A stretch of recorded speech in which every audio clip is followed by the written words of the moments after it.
mulai dengan lafaz Bismillahirrahmanirrahim. Bismillahirrahmanirrahim. Nah, sebelum kita mulai saya ingin membacakan sebuah pantun.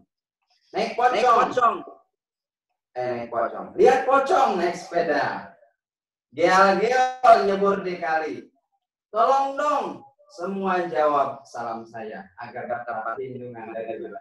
Assalamualaikum warahmatullahi wabarakatuh. Waalaikumsalam warahmatullahi wabarakatuh. Alhamdulillah ya Allah, insyaallah masuk surga semua ya. Lihat TV-nya corona. Lihat WhatsApp juga sama. Apa kabar semua semoga sehat ya, yang penting kita bahagia ada banyak insyaallah. Baik, perkenalkan saya Ahmad Pranggono, insyaallah saya akan menjadi moderator dan host di acara pada siang hari ini Kordofa Talk sesi 3 dan di studio yaitu di Wisma Mu'ala Bilangan Bintaro. Saya ada Ustaz Fajar Dir teman Modern Semalam, ada Ustaz Imam Al-Faruq, manajer dakwah, ada Bang Rahmatullah bagian IT dan Mbak Rahmi di 2RR. Jadi kalau ada ninja RR nih berdua nih. Alhamdulillah insyaallah. Mari kita sama-sama sebelum dimulai saya peringatkan agar kita menjaga adab dalam majelis ini, dan kalau ada pertanyaan silakan di kolom komentar dan akan di-screen oleh teman-teman kita. Ada Mas Ardi. Assalamualaikum. Waalaikumsalam Mas Ardi, silakan untuk mute dulu ya sambil kita menyimak dari penjelasan narasumber kita di Kordofa Talk kali ini.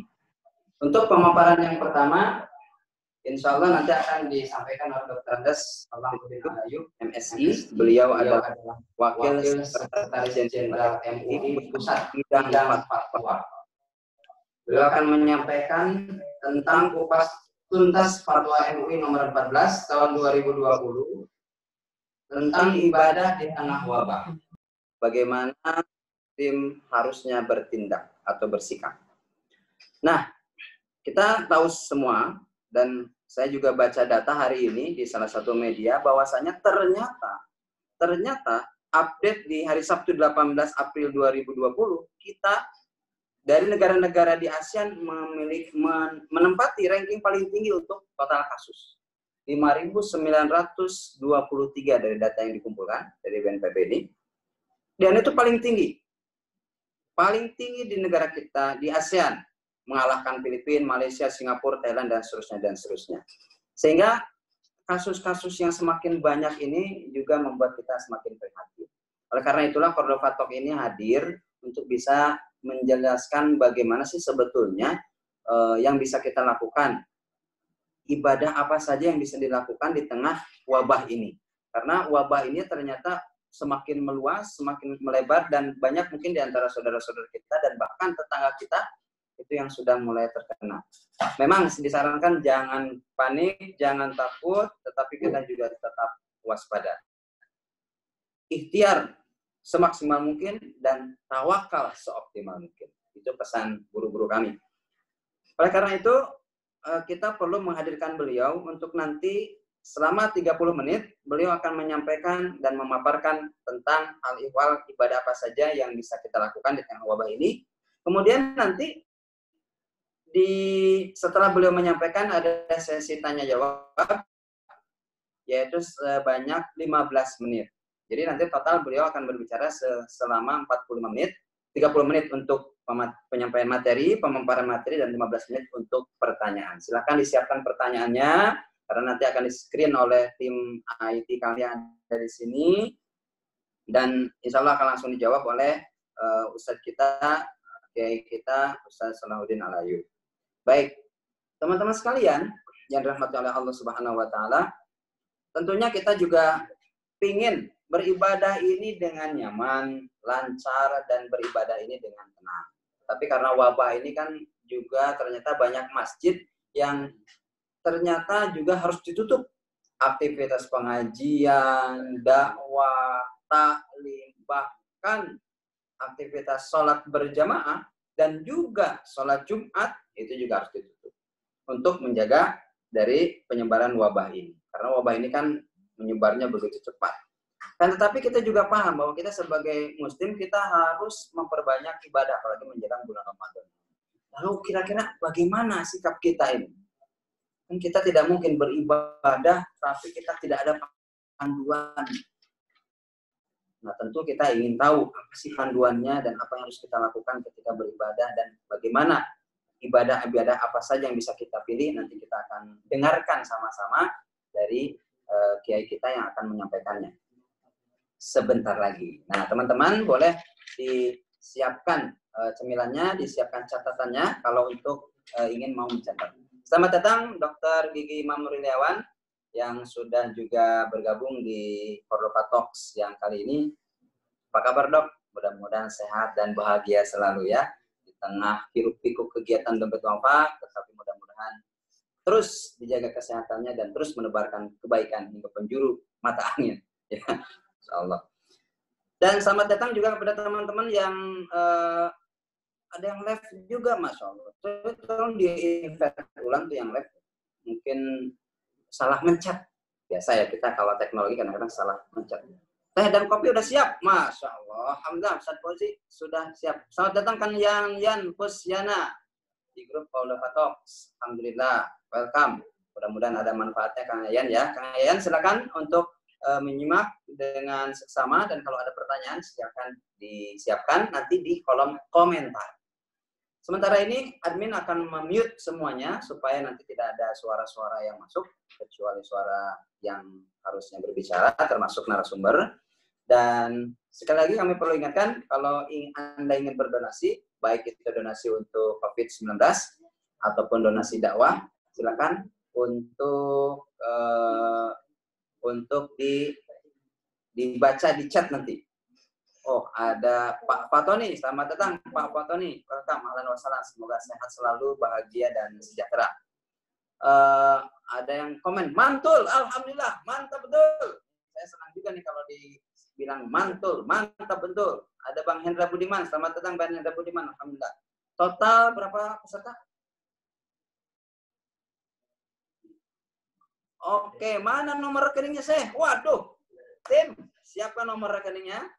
Bentar, lagi di 33 lagi 37 ya? 37. Nomor rekening akan ditampilkan sebentar lagi. Oke. Udah enggak? Iya. Siap, Dok. Nomor rekeningnya. Sabar. Yang paling penting disiapin ininya rekening pribadi yang buat transfer ya. Dan dompet apa akan menerima berapapun transferan Anda. Dan insya Allah, sangat insya Allah. Mau transfer nih, Ustaz Fauzi udah siap-siap mau transfer aja. Ini yang kita tunggu ya. Karena garda terdepan kita ini sangat membutuhkan bantuan, uluran, dan kita yakin, dompet apa yakin, kalau kita bisa sama-sama berjabat tangan erat, shoulder to shoulder, hand to hand, sama-sama kita, insya Allah kita akan melalui semua ini dengan selamat dan kita bisa beribadah dengan tenang. Mudah-mudahan Ramadan kita bisa mudik ke kampung halaman insya Allah. Baik, kita mau tes dulu pada Ustaz Salahuddin. Ustaz Salahuddin sudah bisa connect. Bagaimana tim? Oke, Ustaz Salahuddin. Assalamualaikum Ustaz. Kita sapa dulu ya. Waalaikumsalam warahmatullahi wabarakatuh. Apa kabar Ustaz? Baik Ustaz. Sudah terdengar suara dan berarti sudah koneksi kita sudah lancar insya Allah. Masya Allah. Alhamdulillah. Dengan bunga-bunga mudah-mudahan segembira hati kita yang berbunga-bunga Ustaz. Sehat Ustaz ya? Alhamdulillah, bidu'aikum. Alhamdulillah. Alhamdulillah sehat walafiat. Senang dan berjumpa dengan antum Ustaz, dan ini ada 37 orang yang sudah standby di sini dan insya Allah akan semakin bertambah karena barangkali ada yang masih setting laptopnya, handphonenya begitu Ustaz. Insya Allah nanti akan datang juga, dan ada yang sudah datang dari Jeddah tadi, ada juga yang dari yang dekat-dekat sudah banyak, ada dari Riau tadi sudah kita sapa juga, ada yang dari Sulawesi sudah kita sapa. Kalau Bintaro sini dekat-dekat banyak ya, Jakarta banyak. 37 orang mudah-mudahan kita bisa maksimalkan. Baik Ustaz, ini sesinya untuk Antum. Kita akan berikan waktu kepada Antum 30 menit untuk memaparkan materi. Dan kita akan menyimak secara total dan mencatat Ustaz. Dan setelah itu nanti kita akan ada sesi tanya jawab 15 menit. Silakan Antum bisa langsung jawab. Oleh karena itu, teman-teman sekalian, hadirin dan hadirat, jamaah Zoomiyah yang berbahagia, ya, kita akan sama-sama menyimak dan mendengarkan pemaparan dari Ustaz kita. Kepadanya waktu dan tempatnya di Zoom berarti ya, waktu dan tempat di Zoom kami persilakan. Tafadhol. Boleh tafadhol masykur Ustaz. Syukran. Assalamualaikum warahmatullahi wabarakatuh. Waalaikumsalam. Alhamdulillahi wahdah. Assalatu wassalamu ala man la nabiyya ba'dah. Sayyidina wa maulana Muhammad ibn Abdullah wa ala alihi wa ashabihi wa man tabi'ahum bi ihsanin ila yaumil qiyamah. Rabbana la ilma lana illa ma 'allamtana innaka antal alimul hakim. Rabbi shrah li sadri wa yassir li amri wahlul 'uqdatam min lisani yafqahu qawli amma ba'du. Yang saya hormati, saya muliakan ada Kiai Wahfi ya, Kiai Wahfi, guru saya, sahabat saya di Majelis Ulama Indonesia, Bapak moderator, Ustadz sekalian, Bapak Ibu sekalian yang tidak bisa saya sebutkan satu persatu. Alhamdulillah wa syukurillah. Kita panjatkan puji syukur kehadirat Allah. Kita saat ini masih sehat walafiat. Sehat walafiat sekarang ini menjadi barang mahal. Barang yang harus betul-betul kita syukuri kepada Allah Subhanahu wa taala. Sehingga kita masih bisa menjalankan kehidupan kita, menjalankan wadifah-wadifah, pekerjaan-pekerjaan dan perkhidmatan kita, sehingga kita masih bisa bermuajahah di dalam forum di dunia maya melalui Zoom ini, dalam tolabul ilmi, dalam saling mengingatkan tawasaw bil haq wa tawasaw bis sabri. Salawat serta salam tetap kita panjatkan kepada Nabi kita, junjungan kita, Nabi besar Muhammad Sallallahu Alaihi Wasallam. Saya diminta oleh Al-Mukarramun semua dari tempat du'afa untuk menyampaikan positioning Majelis Ulama Indonesia, khususnya fatwa nomor 14, fatwa nomor 14 tahun 2020. Saya menyiapkan sedikit slide yang bisa kita jadikan panduan untuk kita melakukan pembahasan terkait dengan masalah ini.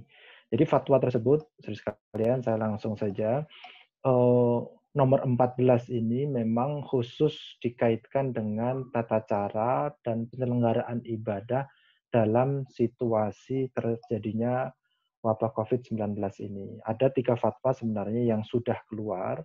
Yang pertama terkait dengan masalah ini, titik tekannya itu lebih banyak pada bagaimana kita mengatur pelaksanaan ibadah yang di situ melibatkan banyak orang, baik itu yang bersifat wajib seperti sholat Jumat, ataupun ibadah yang bersifat sunnah seperti jamaah sholat rawatib, jamaah sholat tarawih, sholat id, pengajian umum, dan yang lain sebagainya.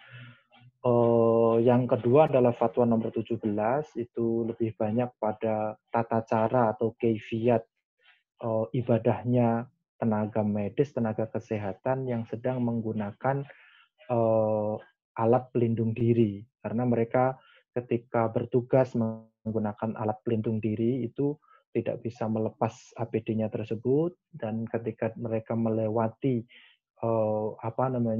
waktu-waktu sholat, seperti apa mereka harus berwudu, harus menghilangkan hadasnya, dan bagaimana mereka melakukan sholatnya.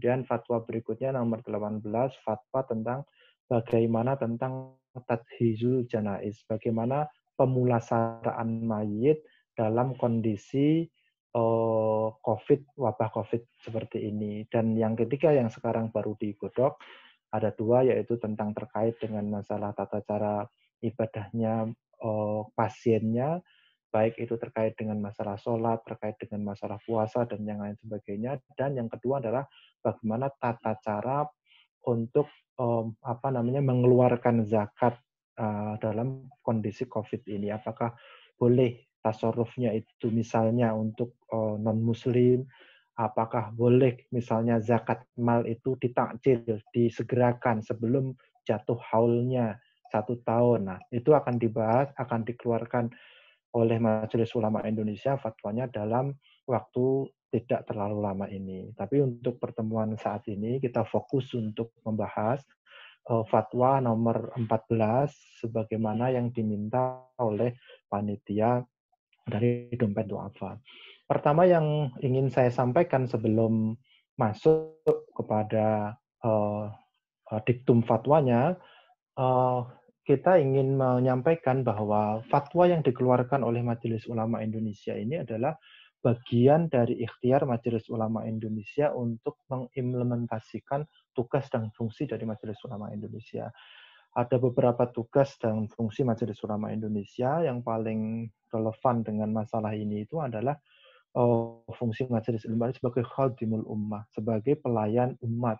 Ya, jadi kita di Majelis Ulama Indonesia menempatkan diri pada posisi bahwa kita ini adalah pelayan umat, kita berkhidmah kepada umat, apa yang diperlukan oleh umat kita mencoba untuk memenuhi itu. Tentu saja sesuai dengan kewenangan Majelis Ulama Indonesia yang paling paling core-nya, paling intinya dari apa perkhidmatan dari Majelis Ulama Indonesia itu adalah bimbingan terkait dengan masalah keagamaan.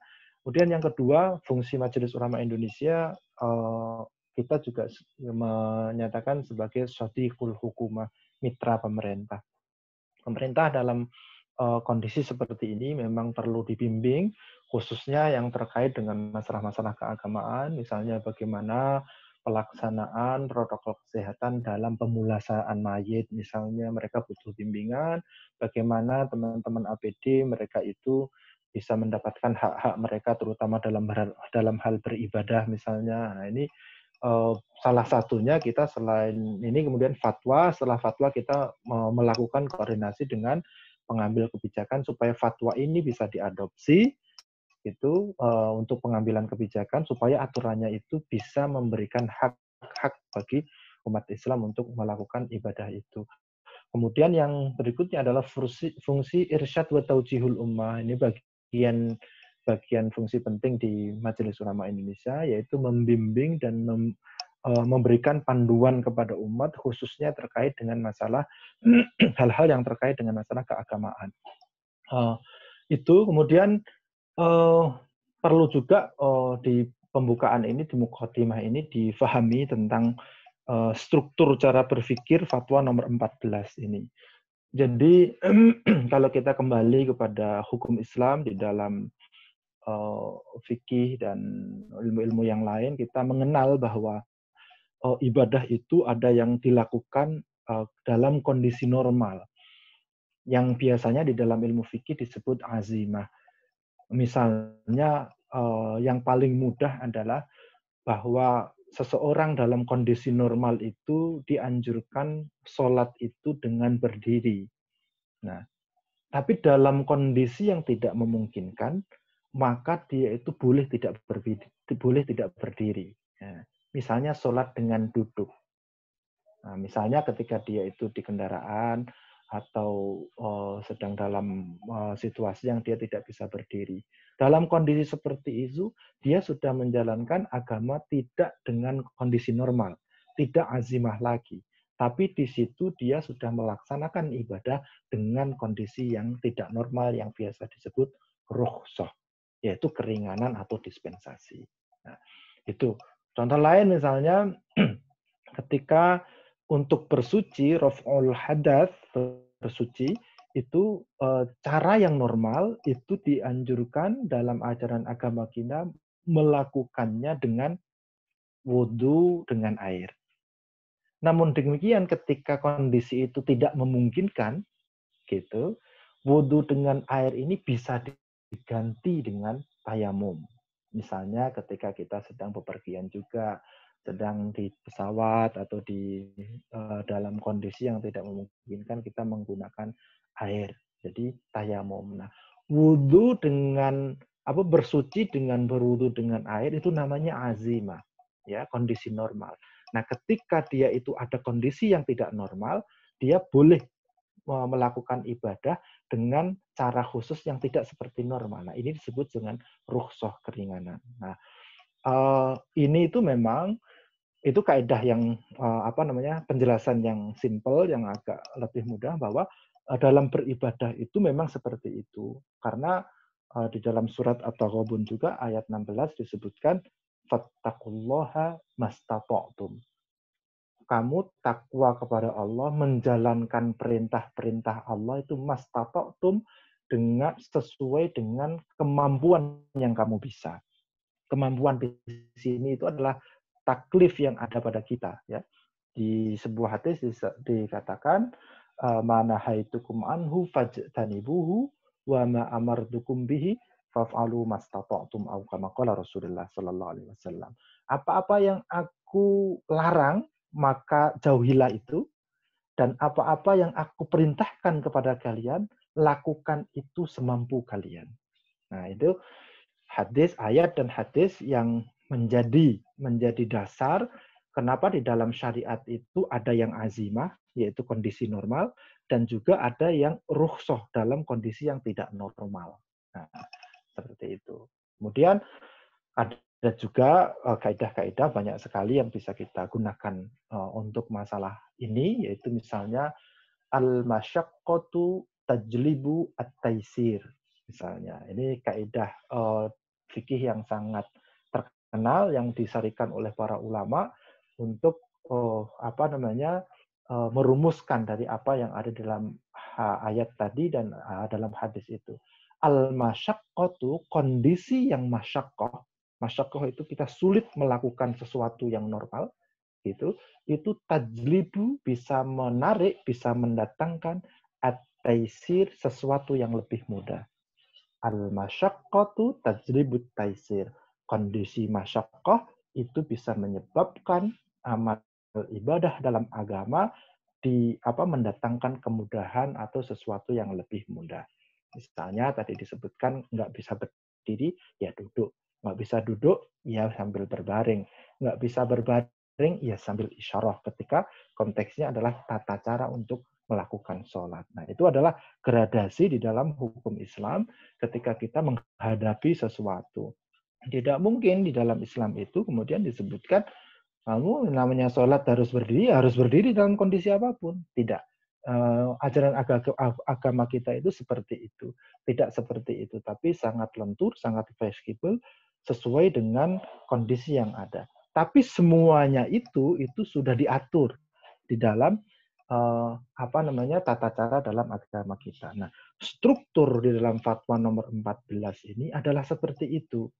Ada yang ajaran agama itu yang kita dudukkan sebagai azimah dalam kondisi normal, dan ada yang ketika kondisi masyaqqah, ketika kondisi tidak normal, maka kita turun kepada tata cara ibadah yang dibolehkan, yaitu dengan menggunakan rukhsah. Nah, itu paling tidak itu struktur di fatwa nomor 14.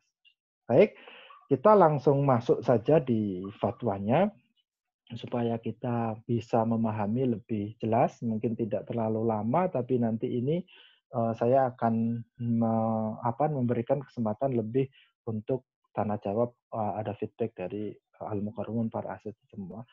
Ketentuan hukum dalam fatwa ini memang ada konsideran menimbang, ada memperhatikan. Menimbang itu kondisi sosiologis kenapa fatwa ini keluar. Kemudian memperhatikan itu biasanya ada ayat-ayat Quran, ada hadis, ada kaidah dalam fikih yang kemudian qaul pendapat para ulama terdahulu, begitu. Dan juga ada diktum di situ. Nah, diktum di sini yang kita coba itu ada fatwanya di ketentuan hukum. Saya sudah menyampaikan ke panitia, ya, kalau misalnya ini ditampilkan tidak apa-apa supaya yang lain juga bisa melihat. Ketentuan hukum yang pertama, setiap orang wajib melakukan ikhtiar menjaga kesehatan dan menjauhi setiap hal yang dapat menyebabkan terpapar penyakit, karena hal itu merupakan bagian dari menjaga tujuan pokok beragama. Saya di sini memberikan warna berbeda terhadap kalimat-kalimat yang menjadi kunci di dalam fatwa-fatwa yang ada di Majelis Ulama Indonesia. Jadi, halo, ini sudah bisa ditampilkan slide-nya?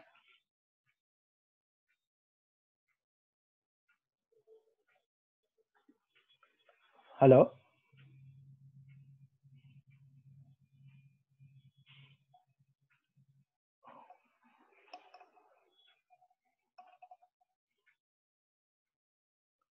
Oke. Sedang proses, Kiai. Oh, sedang proses ya. Baik, tidak apa-apa. Ya, Saya lanjutkan saja ya. Silakan. Ini sedang proses ya. Silakan Ya. dilanjutkan. Ya.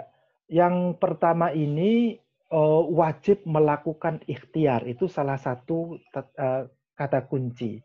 Jadi di fatwa MUI ini kita memang di masyarakat muncul perdebatan terkait dengan apakah kita ini cukup dengan takwa kepada Allah Subhanahu wa taala. Ya udah kita serahkan pada Allah bahwa ini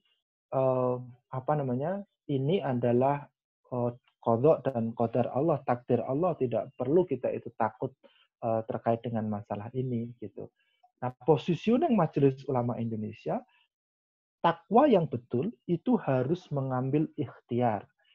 Sebagaimana yang disampaikan oleh Pak moderator tadi, kita melakukan ikhtiar secara maksimal dan melakukan tawakal secara optimal. Gitu. Oleh karena itu kita di Majelis Ulama Indonesia positioningnya itu adalah ikhtiar harus dilakukan secara maksimal. Nah, oleh karena itu nanti ini sangat berpengaruh terhadap fatwa-fatwa selanjutnya. Gitu.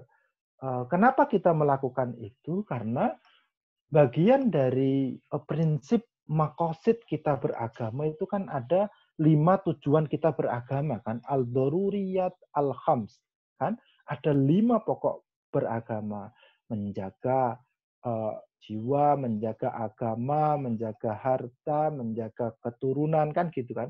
Nah, konteks di sini selain ada hifzuddin, kita menjaga agama yaitu menjalankan perintah agama sesuai dengan perintahnya di azimah, kita juga ada hifdzun nafsi, yaitu harus menjaga keselamatan diri kita. Nah, ini harus dikombinasikan nanti. Yang ketika di satu sisi ada perintah ajaran agama seperti ini, kemudian ternyata kondisinya itu ada wabah penyakit yang kita harus menghindar atau kita harus berikhtiar melakukan pengobatan, maka nanti tata caranya seperti apa untuk melakukan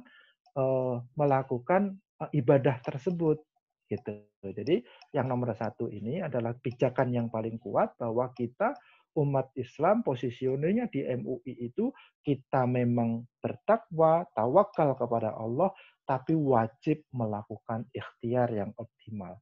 Karena apa? Karena itu adalah perintah Allah. Gitu. Yang namanya takwa itu nggak boleh hanya takwa saja. Doa itu nggak boleh hanya doa saja, kan gitu kan. Tawakal itu nggak boleh hanya menyandarkan diri saja, kan. Ketika itu kan disebutkan oleh Sayyidina Umar, ada sebuah hadis yang menyatakan, lau annakum tatawakkaluna haqqa tawakkuli la razaqakum kama yarzuqut thair, kan gitu kan. Jika kalian itu betul-betul tawakal dengan arti yang sebenarnya, maka kalian akan diberikan rezeki oleh Allah seperti Allah memberikan rezeki pada burung, kan gitu kan. Yaktu himason wataruhu bitonan. Burung itu ketika pagi pergi nyari makanan dalam kondisi lapar, perutnya kosong. Ketika dia pulang dalam kondisinya perutnya udah penuh. Nah, kalau dia tawakal tidak ada ikhtiarnya, dia nggak perlu pergi dong. Dia hanya duduk di sangkarnya, duduk di kan, tahu-tahu nanti udah ada makanan sendiri. Tidak, dia keluar juga untuk ikhtiar melakukan pencarian rezeki, kan gitu. Tapi kemudian dicukupkan oleh Allah Subhanahu wa taala. Itu hadis yang menyatakan yang namanya tawakal yang benar itu harus ada ikhtiarnya gitu. Nah, itu yang nomor pertama ya. Kemudian yang nomor kedua, fatwa nomor 2 di ketentuan hukum, orang yang telah terpapar virus corona wajib menjaga dan mengisolasi diri agar tidak terjadi penularan pada orang lain.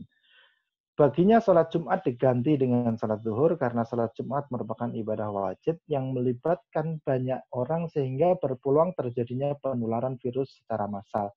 Baginya haram melakukan aktivitas ibadah sunnah yang membuka peluang terjadinya penularan seperti jamaah sholat rawatib, sholat tarawih, dan id di masjid gitu atau di tempat umum lain serta menghadiri pengajian umum dan tabligh akbar.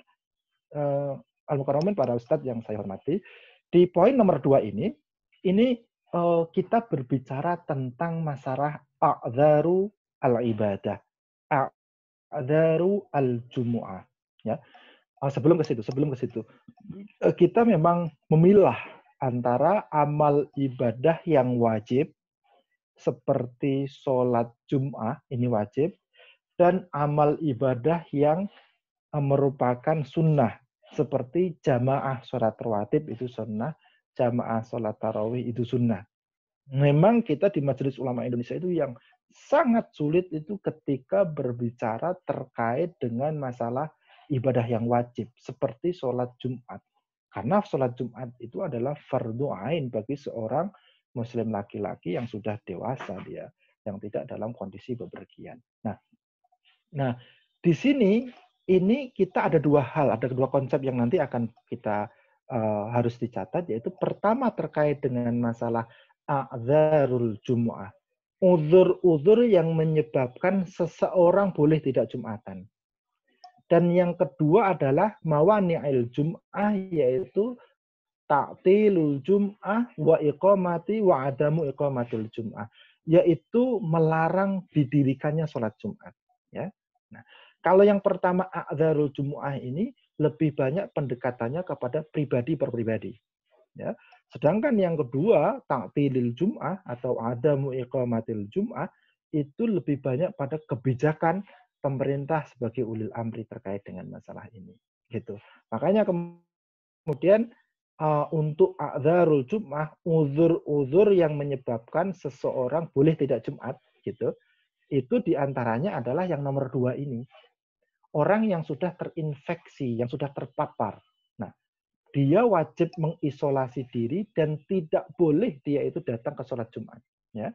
Tidak boleh datang ke sholat Jumat. Kenapa? Sebab dia itu sudah tahu kalau dirinya terinfeksi itu bisa menulari orang lain. Ini sesuai dengan sabda Rasulullah, la dororo wala diror. Tidak boleh kalian itu melakukan sesuatu yang bisa membahayakan diri kalian dan membahayakan orang lain. Nah, kemudian dia itu kalau dia itu a'dzarul jum'ah, boleh tidak sholat Jum'ah, bahkan wajib tidak boleh sholat Jum'ah, maka konsekuensi bagi dia harus diganti.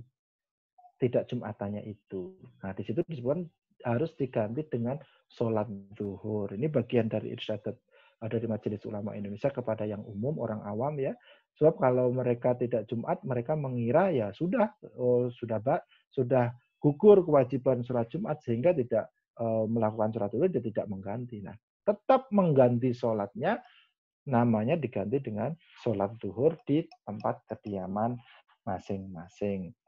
Dan haram juga melakukan aktivitas ibadah sunnah, ya, apalagi ibadah sunnah. Wong yang wajib sholat Jumat aja tidak boleh mereka hadir, apalagi sholat Jumat seperti sholat sunnah seperti jamaah sholat rawatib.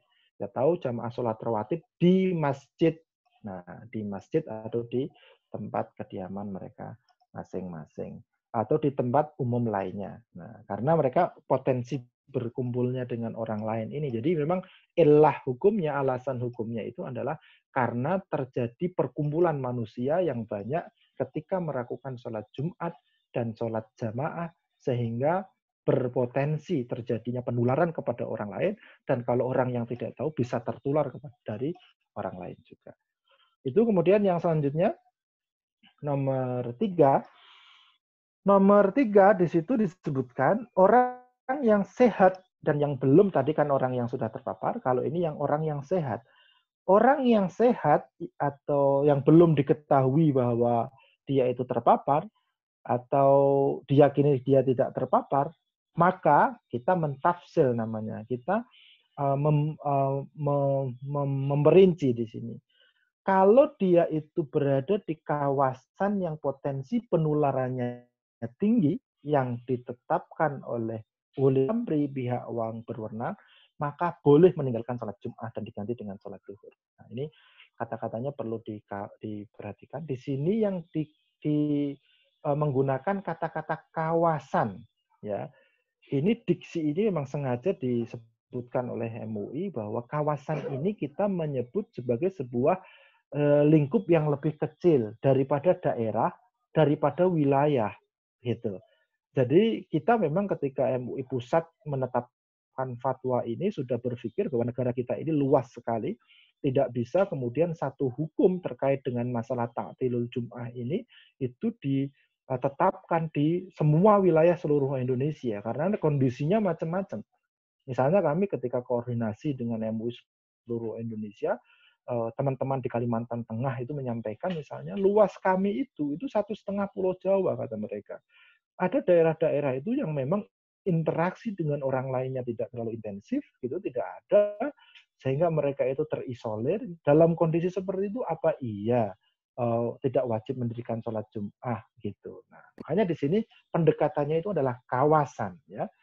Kawasan, halo, Mohon maaf, kawa, perlu saya reminder, waktunya tinggal 5 menit lagi Pak Kiai.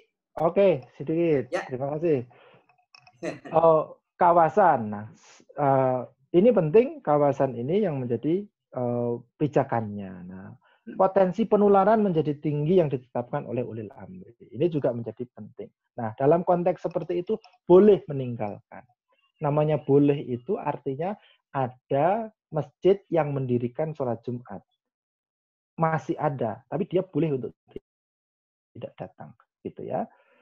Nomor berikutnya, yang B, kalau dia di daerah atau di kawasan yang penularannya rendah, dia wajib masih taklif untuk fardu ain untuk menghadiri sholat Jumat itu masih wajib.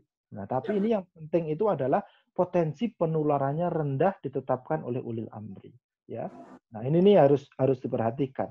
Artinya betul-betul yang disampaikan oleh MUI ini sikap kehati-hatian bahwa tidak seluruh Indonesia gitu ya. Dalam kondisi misalnya pulau terpencil, ya dia masih tetap wajib gitu. Berikutnya nomor 4. Nomor 4 ini dalam kondisi dia itu tidak terkendali di sebuah kawasan yang oleh ulil amri itu dia itu dikatakan berbahaya kalau kita itu melakukan pertemuan orang banyak seperti sholat Jumat atau sholat jamaah. Maka dalam kondisi seperti itu yang berlaku di poin 4 ini bukan a'dzarul Jum'ah. Tidak uzur-uzur yang membolehkan tidak datang di sholat Jum'ah, tapi mawani'il Jum'ah, yaitu ta'til Jum'ah. Wajib ditutup atau tidak didirikan sholat Jum'ah. Pijakannya adalah ketetapan dari ulil amri, ya. Nah, itu poin dari fatwa nomor 4 ini, sehingga amal ibadah yang terkait dengan masalah Jum'ah yang wajib itu boleh tidak boleh didirikan gitu atas kondisi yang seperti itu. La darara wala dirar, itu dasarnya. Nomor berikutnya nomor 5. Nah, ini lebih pada mentakkidkan kalau kondisinya masih terkendali, ya tetap harus wajib dong sholat Jum'ah. Sholat Jum'ah itu wajib kok gitu. Fardunya fardu ain kok gitu bagi semua orang. Nah, dalam kondisi ini menjadi penting itu adalah bagaimana ketetapan dari pemerintah setempat sebagai ulil amri, karena mereka yang punya data, mereka yang mengetahui kondisinya sudah merah apa enggak gitu. Kemudian berikutnya nomor 6. Nah, ini hanya sebatas himbauan agar pemerintah menjadikan hal ini, fatwa ini sebagai pedoman dalam melakukan melakukan ketentuan, melakukan protokol medis dan yang lain sebagainya. Kemudian yang berikutnya nomor 7. Nomor 7 ini terkait dengan tajhizul janaiz, pemulasaraan mayit. Intinya bahwa pemulasaraan mayit ini ketika proses pemandian dan pengkafanan harus dilakukan oleh orang ahli medis dan sesuai dengan protokol medis. Nah, ini sebenarnya fatwa ini diperinci lebih lanjut dalam fatwa nomor 18 yang agak lebih rinci, dan kalau akan dibicarakan nanti dibicarakan lebih lanjut di fatwa nomor 18 di sesi khusus. Lanjut. Nomor 8. Nah, ini kita membahas tentang terkait dengan bagaimana kepanikan orang jangan sampai dia itu mengarah pada ihtikar, yaitu memborong bahan makanan kemudian menimbun bahan makanan yang itu masuk pada kondisi-kondisi yang diharamkan oleh agama. Terakhir, nomor 9. Nomor 9 terakhir.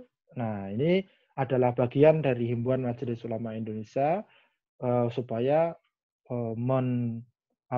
meningkatkan taqarrub ilallah subhanahu wa ta'ala. Ada syariat untuk membaca qunut nazilah, kemudian memperbanyak doa dan yang lain sebagainya.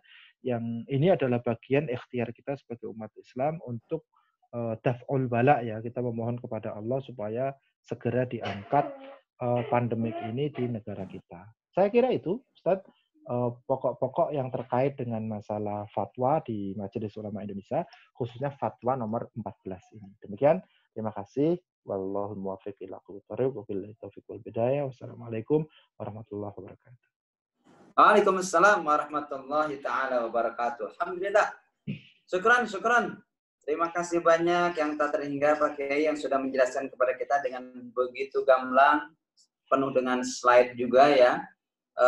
Slide-nya juga bisa antum melihat di situ, sangat luar biasa, sehingga kita betul-betul paham dari mana sih sebetulnya pengambilan dalil, dari mana sebetulnya pengambilan istimbat hukum. Tadi sudah dijelaskan, Masya Allah, luar biasa. Dari sini kita bisa dapat nilai-nilai bahwasanya untuk mengambil sebuah kaidah-kaidah hukum ternyata tidak gampang, nggak serampangan gitu. Ada serangkaian dalil-dalil mungkin dari Al-Quran, dari hadis, bahkan dari kaidah-kaidah usuliyah yang itu ternyata diramu sedemikian rupa sehingga menjadikan sebuah kaidah hukum yang itu akan membawa dampaknya manfaat, bukan kepada madarat. Nah, berkaitan dengan itu, saya punya pantun ini. Sebelum kita kepada pertanyaan, ada beberapa pertanyaan sudah masuk, ada 4 pertanyaan. Kalau gitu nanti pantunnya belakangan. Kita pertanyaan dulu Pak Kiai. Pertanyaan yang pertama dari Pak Mas ini, ya, Mbak Riri dari Manado. Pertanyaan adalah, apakah ketika dalam kondisi darurat dalam melaksanakan tugas sebagai tenaga medis, bagaimana solusinya ketika kita melaksanakan sholat, saat tiba waktu sholat, tapi dalam kondisi sementara harus bertugas dan menggunakan APD. Padahal APD itu hanya dipakai sekali. Apakah saat sholat boleh dengan pakai APD atau bagaimana? Bagaimana solusinya? Monggo Pak Kiai dijawab dulu untuk pertanyaan pertama dari Mbak Riri Manado.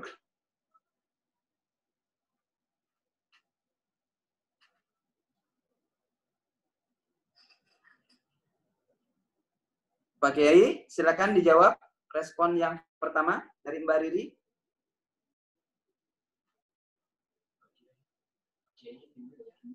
Ya, saya masih di mute sama Pak Moderator, jadi nggak bisa. Oh, ya.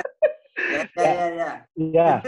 Oh, baik. Itu pertanyaan sebenarnya itu dibahas tersendiri di dalam fatwa nomor 17 Majelis Ulama Indonesia, tapi tidak apa-apa saya sampaikan secara ringkas bahwa betul kita mempertimbangkan itu bahwa alat pelindung diri atau APD itu memang bisa digunakan hanya sekali, ketika dilepas memang harus dibuang, harus ganti dengan yang lain.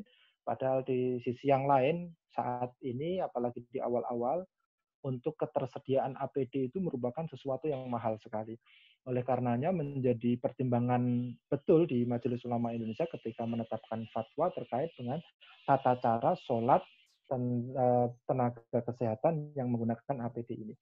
Nah, pertama yang ingin saya sampaikan bahwa MUI memilih apabila sholat itu bisa dilakukan secara sempurna, artinya dia wudhunya sempurna, sholatnya sempurna, maka dia diarahkan untuk melakukan itu. Misalnya ketika shift-nya itu mulainya misalnya jam 10, kemudian selesainya jam 4 sore, gitu, maka kita mendorong sudah diniatkan jamak takhir.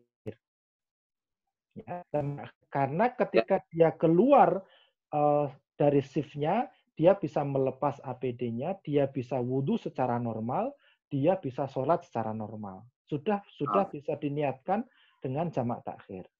Apabila misalnya kemudian dia itu waktu shift-nya jam 2 misalnya, jam 2 kemudian selesainya habis maghrib misalnya. Dalam kondisi itu kita dorong dia untuk mengambil jamak takdim, ya. Gitu ya. Dia belum masuk di shift-nya, kemudian dia masih bisa wudhu seperti biasa, dia masih sholat seperti biasa. Nah, dia bisa menggunakan jamak takdim. Nah, jamak takdim ini tidak usah disertai dengan qasar. Ya, nggak apa-apa. Jamak takdim di sini jamak dengan rakaat sholatnya tetap zuhur 4 kali, 4 rakaat zuhur 4 rakaat, asar 4 rakaat. Karena kosornya tidak masuk di sini ya. Hanya jamak. Oke. Itu. Kemudian yang berikutnya, apabila kondisinya itu tidak memungkinkan untuk dilakukan jamak, misalnya sholat subuh misalnya.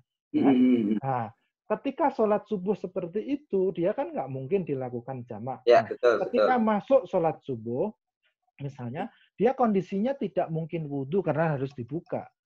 Kalau dia masih bisa menggunakan tayamum, lakukan tayamum. Tayamumnya minimal, yaitu muka dengan tangannya ini hanya nyampe pergelangan tangan, nggak usah nyampe siku. Tayamumnya cukup nyampe pergelangan tangan. Itu bagian dari itu. Tapi kalaupun toh itu tidak bisa dilakukan, gitu, misalnya dia pas waktu masuk sholat subuh sudah tidak punya wudhu, maka dia boleh melakukan sholat tanpa wudhu, tanpa tayamum. Kita menganalogikan adalah orang yang tidak bisa menggunakan dua alat bersuci, yaitu air dan dan debu. Namanya faqidut tahurain. Orang yang tidak bisa menggunakan alat itu. Nah, dalam kondisi itu dia sholat sebagaimana adanya, gitu, dengan tata cara yang ada. Kemudian dia nggak bisa ruan, ya sesuai dengan kondisi dia, dan tidak usah mengulangi. Misalnya kalau dia udah keluar dari shift-nya itu tidak usah mengqadha. Nah, itu yang kita ambil di Fatwa Majelis Ulama Indonesia. Apabila APD-nya kena najis misalnya, maka boleh melakukan sholat dengan tanpa wudhu, dengan tanpa tanpa tayamum, dan dengan kondisi tenaga APD-nya ini seragamnya ini kena najis. Hurmatan lil waktu, karena dia menghormati waktu. Oleh karena itu ketika dia sudah keluar, selesai masa tugasnya, tapi dia wajib untuk mengqadha sholat yang yang dilakukan itu. Itu gambaran ringkas terkait dengan jawaban apa yang dilakukan atau yang dialami oleh teman-teman tenaga kesehatan ketika menggunakan APD. Baik. Baik, jazakallah Pak Kiai atas jawabannya. Pertanyaan dari pertama. Sekarang pertanyaan kedua ini dari Ci Amoy, dari Bogor. Pertanyaannya adalah, bagaimana dengan kondisi sekarang ini? Di samping kita tawakal dan ikhtiar, sementara kita disuruh di rumah saja. Ikhtiar seperti apa yang bisa kita lakukan kalau hanya di rumah saja? Padahal ada firman Allah yang berbunyi, bertebaranlah engkau di muka bumiku. Sementara kondisi sekarang kita tidak bisa bertebaran seperti itu, Ustaz. Bagaimana solusi dari antum, Ustaz? Padahal Ustaz, dari Amoy Bogor.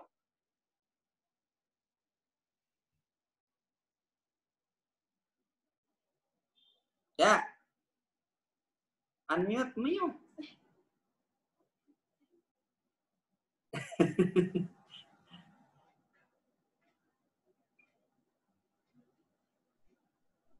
Sebentar, Ustaz. Ya. Dicari dulu yang mana. Ya. Nah. Iya, siap. Nanti. Nah, sudah ada suaranya, Ustaz. Padahal, Ustaz. Ya.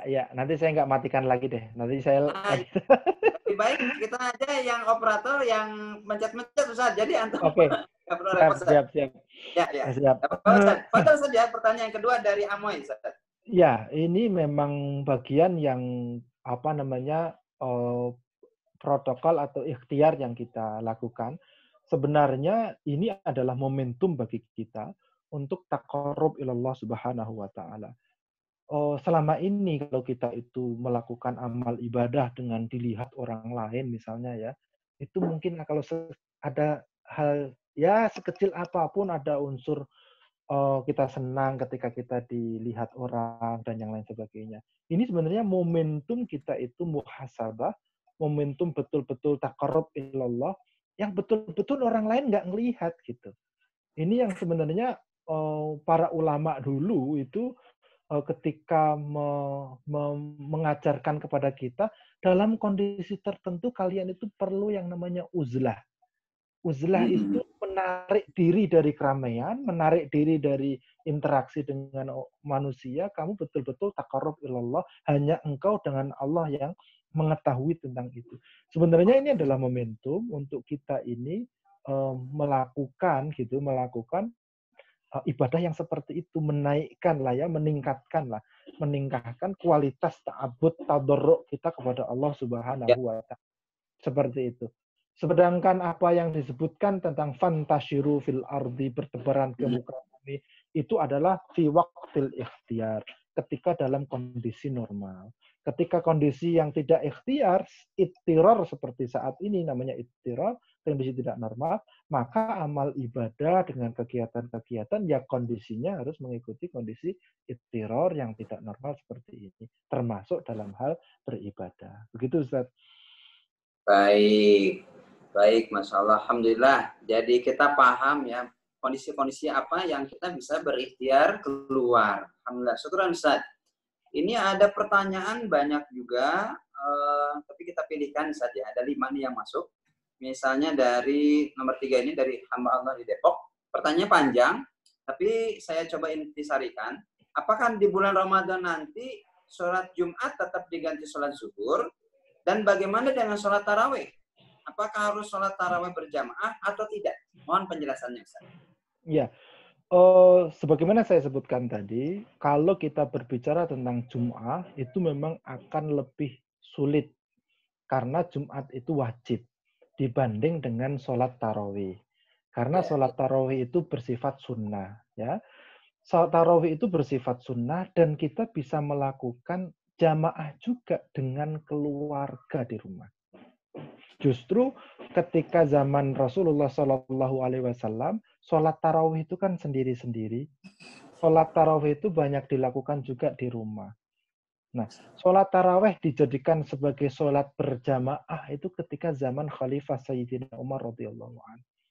Ketika di masjid orang kok sholat qiyamul lail di bulan Ramadan kok sendiri-sendiri gitu. Akhirnya dikumpulkan oleh Sayyidina Umar dan kemudian dijadikan satu menjadi sholat tarawih berjamaah. Kalau zaman Rasul itu lebih banyak malah sendiri-sendiri dan kemudian bisa dilakukan di rumah. Nah, ini tarawih bisa kita lakukan di rumah dengan berjamaah dengan saudara-saudara kita dengan Baik. Semoga jelas ya hamba Allah di mana tadi? Depok. Depok juga sudah PSBB ya kayaknya. Sama seperti di kita nih sudah PSBB. PSBB. Ada pertanyaan Ustaz, ini dari Jeddah Ustaz. Dari Abangda Ahmad Subairi. Assalamualaikum Kiai, bagaimana tanggapan MUI setelah mengeluarkan surat edaran pelarangan sholat Jumat? Tapi masih ada masyarakat yang bandel membangkang terhadap aturan yang dibuat oleh MUI. Karena sebagian masyarakat itu tidak mendengarkan fatwa yang dikeluarkan oleh MUI. Nah, bagaimana ini tanggapan dari MUI sendiri kepada masyarakat yang nggak mau diatur?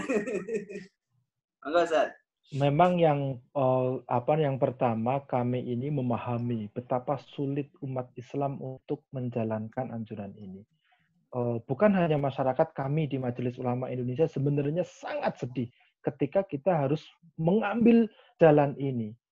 Tapi ini adalah jalan sulit yang harus kita ambil supaya apa? Supaya kita itu daf'an lid doror, supaya kita itu bisa menangkal doror, bahaya yang lebih besar yang bisa menjangkiti, yang bisa apa namanya menginfek kepada umat kita tanpa mereka sadari. Ya, kita tidak bisa langsung menyalahkan Ustadz. Ini adalah bagian dari ghirah. Kami masih senang dengan itu karena ini adalah menandakan bahwa umat kita ini adalah ghirah. Tapi ini adalah bagian dari muhasabah di kita di Majelis Ulama Indonesia untuk memberikan pemahaman lebih utuh kepada masyarakat. Mungkin kami belum optimal untuk menjelaskan kepada masyarakat. Oleh karena itu kami mohon bantuan nih para asatid dari jaringan dompet du'afan nih untuk memberikan pengertian, pemahaman. Kita tidak melakukan ini bukan kita tidak ada ghirah gitu loh. Kita ini tetap benar-benar ingin menjalankan perintah Allah, perintah Rasulnya. Kalau tidak bisa azimah ya rukhsah begitu ininya. Jadi Betul, Ustaz. seperti Agama itu. kita kan agama yang mudah ya. Allah juga menginginkan Iya, iya. kemudahan. Betul ya. Betul, Yuridullah betul. bikumul yusra wa la yuridu bikumul usra. Allah menginginkan kemudahan bukan kesulitan atau kesusahan. Insyaallah. Semoga bisa menjawab ini Ustaz. Ini masih ada beberapa pertanyaan tapi sayang sepertinya waktunya kurang begitu memadai Ustaz kalau kita bacakan semuanya. Dan ini sudah waktunya untuk masuk ke sesinya Keiwafi. Tapi mungkin nanti pertanyaan-pertanyaan ini bisa kita elaborasi lagi setelah sesi kedua selesai. Jadi kalau antum berkenan Ustaz, boleh stay tune dulu di sini sampai nanti kita bahas lagi pertanyaan-pertanyaan. Karena ini banyak juga pertanyaan yang ada. Termasuk tadi ada yang nanya nomor rekening. Nah, ini juga penting juga ini supaya nanti garda depan kesehatan kita itu bisa memadai APD-nya. Tidak APD yang apa ya, yang ya tapi memadai lah, yang bagus sehingga mereka juga tetap bisa terpelihara kesehatannya. Jadi silakan kalau yang ingin berdonasi, menolak bala, memperbanyak rezeki, bagian dari ikhtiar Allah menurunkan rahmat dan mengangkat COVID ini itu dengan cara transfer ke BNI Syariah 444 444 6665. Gampang banget. 444 444 6665 atas nama Yayasan Dompet Duafa Republika LPM. Tolong tuliskan nomor kode unik 10. Nah, 10 kode uniknya 10. Jadi kalau mau transfer 500.000, 500.000, 10 di belakangnya untuk kode unik dari Kordokato. Nanti akan juga disampaikan di kolom komentar ya, insya Allah sama tim. Baik, tak terasa waktu kita sudah 1 jam. Tanya jawab sudah, setelah tadi sebelumnya sudah elaborasi dari pemaparan Kiai yang subhanallah luar biasa. Kita jadi semakin paham ternyata agama kita ini sangat-sangat mudah, penuh dengan kemudahan, dan bisa kita lakukan tugas-tugas kita bisa kita lakukan dengan agama yang sangat mudah ini. Dan ya Allah luar biasa, kita jadi semakin paham atas penjelasan ini. Terima kasih banyak atas waktunya Pak Kiai. Dan setelah ini teman-teman sekalian jangan pergi kemana-mana dulu. Kalau yang ingin mau minum dulu boleh juga, tapi jangan kemana-mana karena setelah ini akan ada bahasan yang jauh akan lebih menarik juga, yaitu yang akan disampaikan oleh Kiai Haji Wahyudin Sakam. Nah, beliau juga adalah Dewan Syariah dari Dompet Duafa yang menjadi pelindung ya, juga guru besar untuk para amil-amil Dompet Duafa. Dan nanti setelah ini beliau akan menjelaskan juga kepada kita tentang COVID-19 juga, tetapi lebih pada refleksi diri saat masjid dipaksa sepi. Jadi ketika masjid harus ditutup begitu kan jadi seperti itu, terus kita ngapain?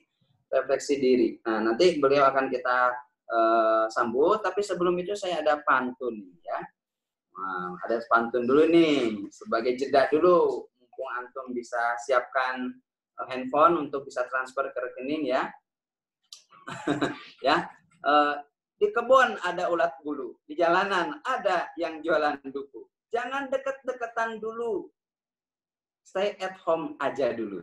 Nah, iya, alhamdulillah ya. Stay at home. Asik katanya Ustaz. Ini lumayan lama juga mikirin. Alhamdulillah ya teman-teman sekalian, para sahabat Kordopatok yang dimuliakan oleh Allah Subhanahu Wa Taala. Sesi 1 sudah selesai dan beranjak kita akan ke sesi 2 yang akan disampaikan oleh Kiai Haji Wahyudin Sakam SHSE MBA, Dewan Syariah Dompet Duafa, dan Wakil Ketua Komisi Pendidikan dan Kaderisasi MUI Pusat. Beliau akan menyampaikan materi selama 30 menit dari jam 2 sampai jam 2.30.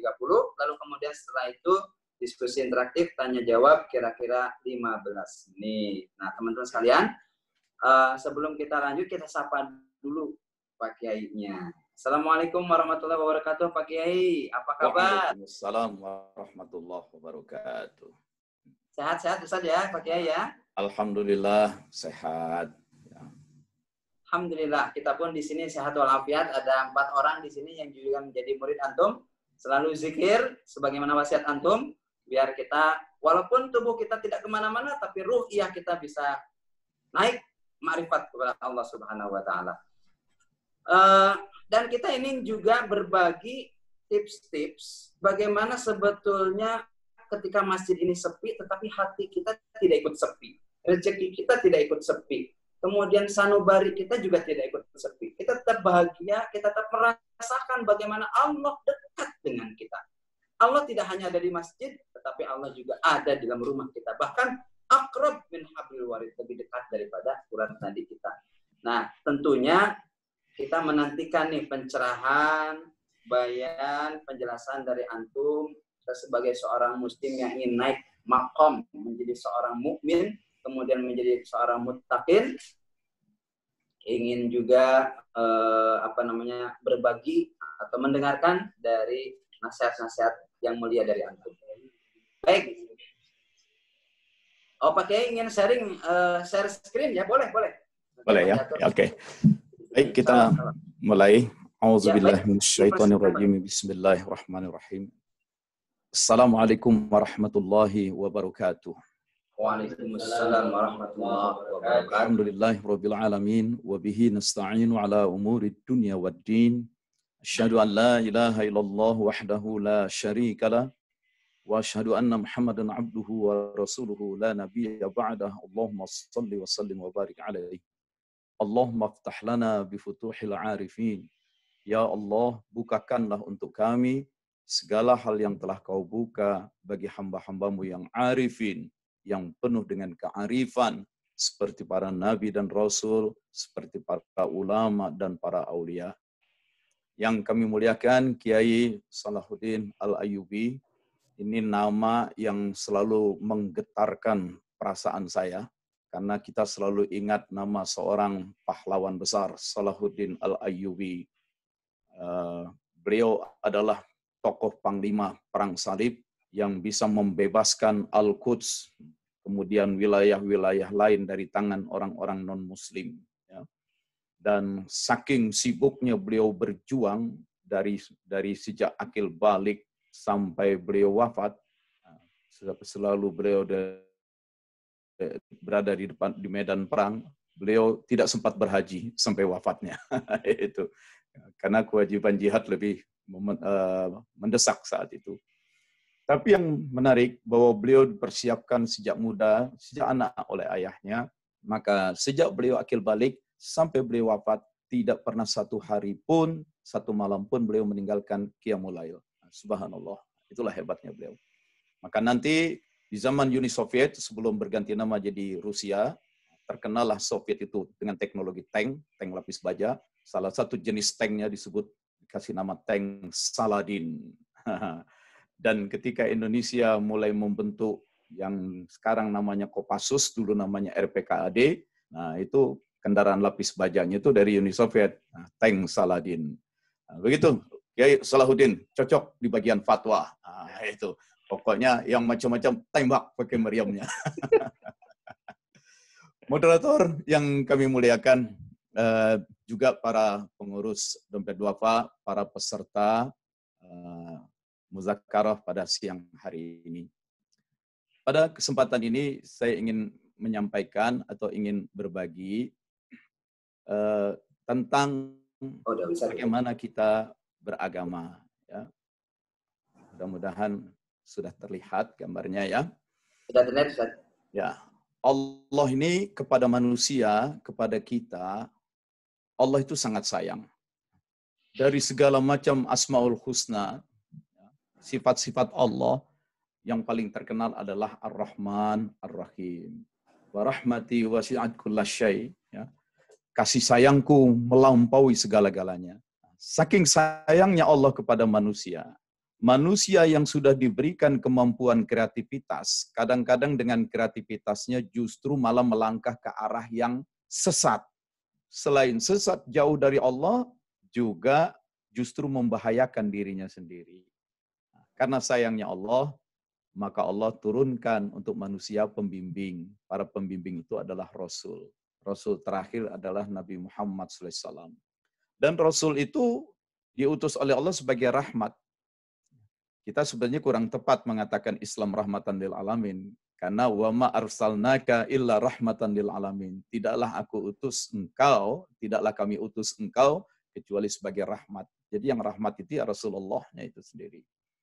Nah, melalui Rasulullah Muhammad SAW, Rasul terakhir itu, Allah sampaikan petunjuk-petunjuk, Allah sampaikan ketentuan-ketentuan, hukum-hukum yang disebut kitabullah yang bernama Al-Quran. Yang menarik, di dalam Quran itu dari 6.236 ayat, hanya sekitar 700-an ayat yang berisi ketentuan hukum, perintah-perintah maupun larangan-larangan. Hanya 700 ayat.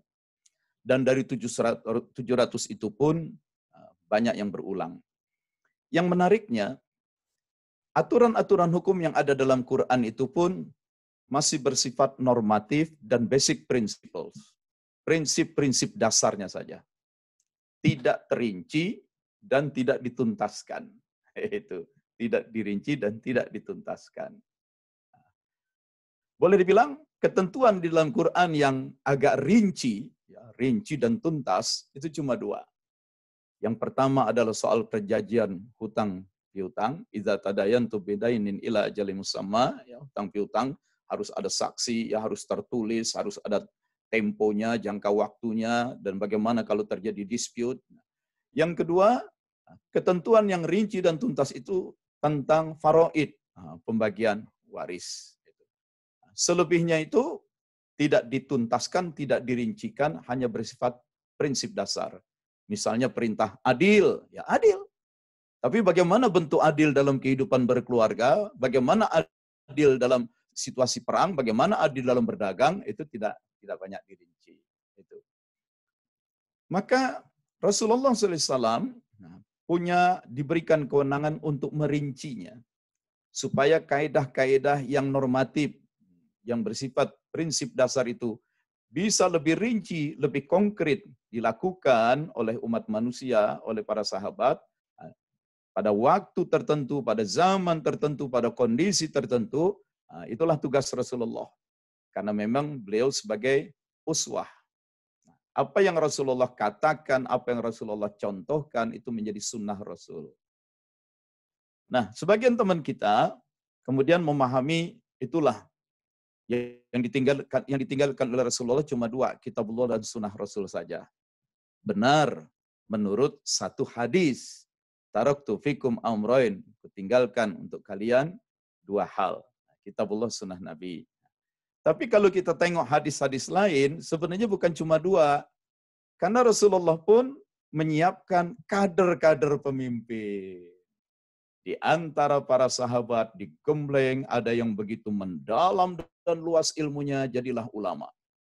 Di antara para sahabat ada yang digembleng, dididik, begitu gencarnya beribadah, melakukan yang fardu-fardu, juga yang sunnah-sunnah, jadilah mereka di mata Allah para wali, waliullah, kekasih Allah, jamaknya aulia. Ada di antara para sahabat yang harus berperang, berjuang, mengurus negara, mengurus kepentingan sosial, mereka disebut orang-orang salihin, yang dalam surat An-Nisa ayat minan nabiin wasiddiqin wasyuhada'i wassalihin itu itu orang-orang yang didekatkan dengan Nabi.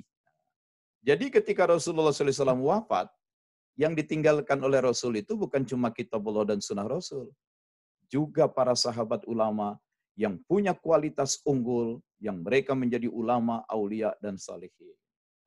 Selanjutnya, para ulama, aulia, salihin dari generasi sahabat ini membimbing para sahabat, bahkan membimbing generasi berikutnya, yaitu tabi'in. Ketika zaman makin jauh dari zaman Nabi, muncullah persoalan-persoalan baru yang belum ada contoh-contohnya di sunnah Rasul. Karena ketika Nabi masih hidup, kasus-kasus itu belum muncul, atau Islam belum menyebar ke daerah lain. Maka para ulama itu melakukan ijtihad. Dari Quran, dari sunnah Rasul, prosesnya namanya ijtihad. Kalau dilakukan kolektif bersama-sama namanya ijma', dan produknya adalah fatwa. Selain itu, mereka pun mencontohkan akhlak-akhlak yang baik. Kisah-kisah keteladanan akhlak mereka itu yang dikenal dengan istilah manqobah, jamaknya manakib. Lalu apa yang dibuat oleh mereka? Selain itu pun mereka menyiapkan juga kader-kader berikutnya yang kelak menjadi ulama, aulia, dan solihin, yang ketika mereka, para ulama, aulia, solihin ini wafat, mereka lah yang menjadi penerusnya, membimbing umat dalam memahami kitabullah, memahami sunnah Rasul, dalam memahami fatwa-fatwa para ulama terdahulu, memahami manqabah, keunggulan, keutamaan akhlak ulama terdahulu. Sambil mereka pun juga melakukan hal yang sama, melakukan ijtihad juga, menghasilkan fatwa. Sambil mereka pun melakukan hal yang sama, menyiapkan kader. Jadi mulai dari sini dan seterusnya, itulah kelompok yang disebut ulil amri.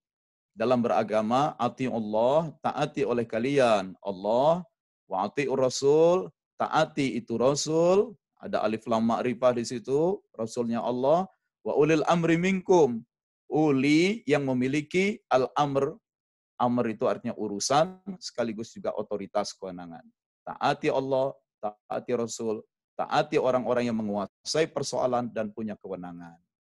Nah, jadi ketika Majelis Ulama mengeluarkan fatwa, Majelis Ulama itu adalah ulil amri bagi umat Islam di Indonesia saat ini. Karena para ulama itu mulai dari sini bersambung terus. Di setiap zaman selalu ada ulama, aulia, dan salihin. Nah, taati. Gitu, taati. Jangan kita yang tidak paham apa-apa, yang tidak punya kewenangan apa-apa, hanya karena bermodalkan dari Google, kutip sana, kutip sini, kutip sana, kutip sini, kemudian kita pun ikut berfatwa pula, bahkan ada yang ngamuk-ngamuk.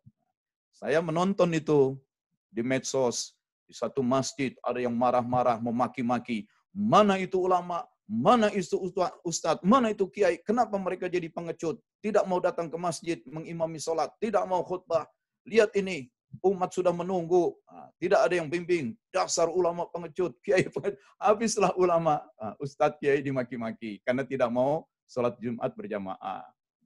Nah, tapi kemudian, tak lama kemudian masuk lagi pesan di medsos itu, ada fotonya segala. Ada yang sedang sholat Jumat berjamaah, pas rakaat kedua salah satu jamaah jatuh ambruk, brek, dan langsung mati.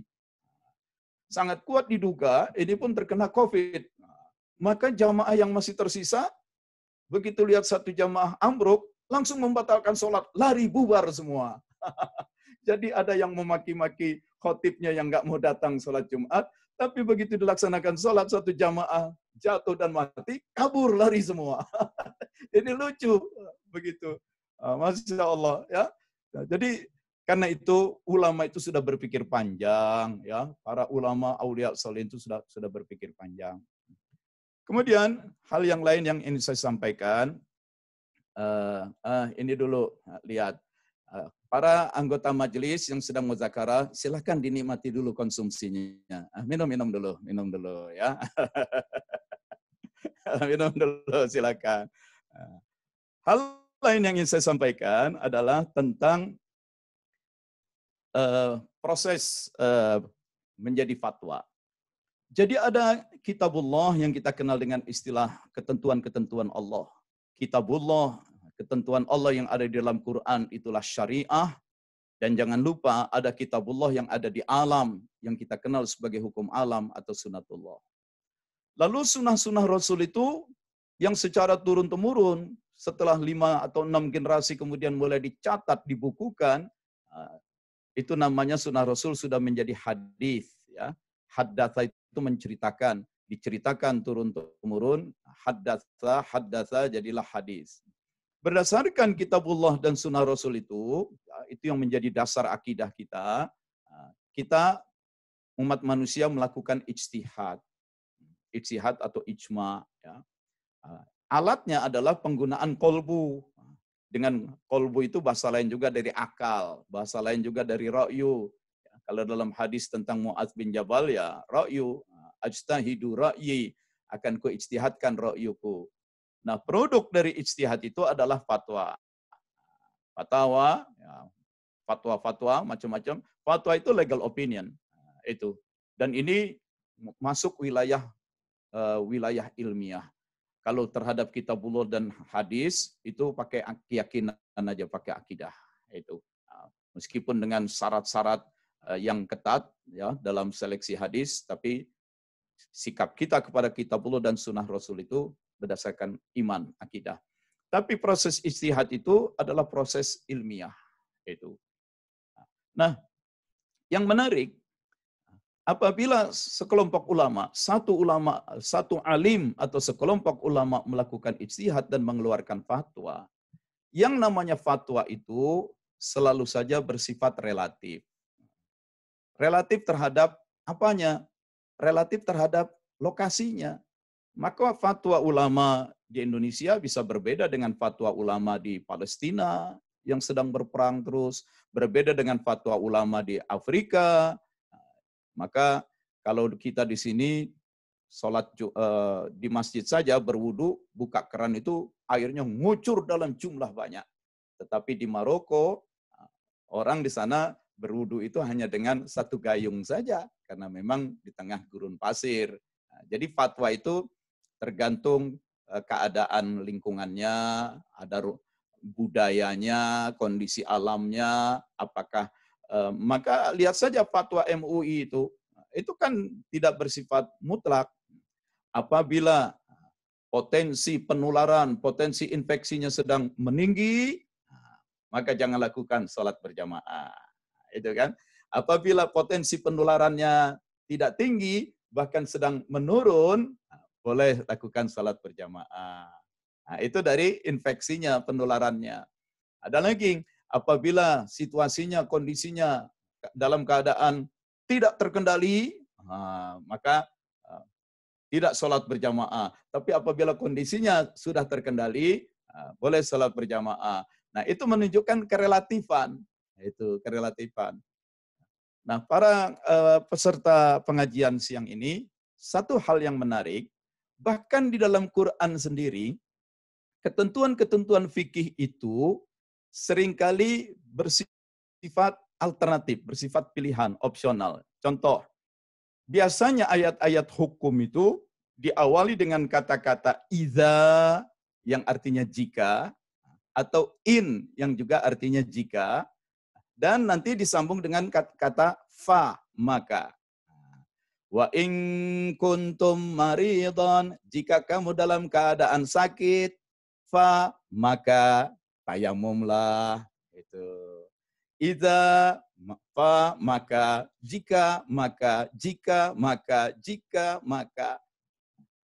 Kalau orang yang pernah belajar teknik komputer, waktu dia bikin flowcharting ya, untuk programming, tahu itu ada klausul if, then, jika, maka, jika, maka. Jadi kalau sudah soal pelaksanaan, Allah itu memberikan peluang terbuka bagi perbedaan-perbedaan. Karena itu jangan heran kalau fatwa selain bersifat zoni, relatif terhadap waktu, relatif terhadap ruang tempat, relatif terhadap keadaan, yang namanya fatwa itu juga bersifat plural. Plural itu beragam, tidak hampir tidak ada fatwa yang tunggal gitu. Fatwa itu selalu beragam. Ada pilihan-pilihan.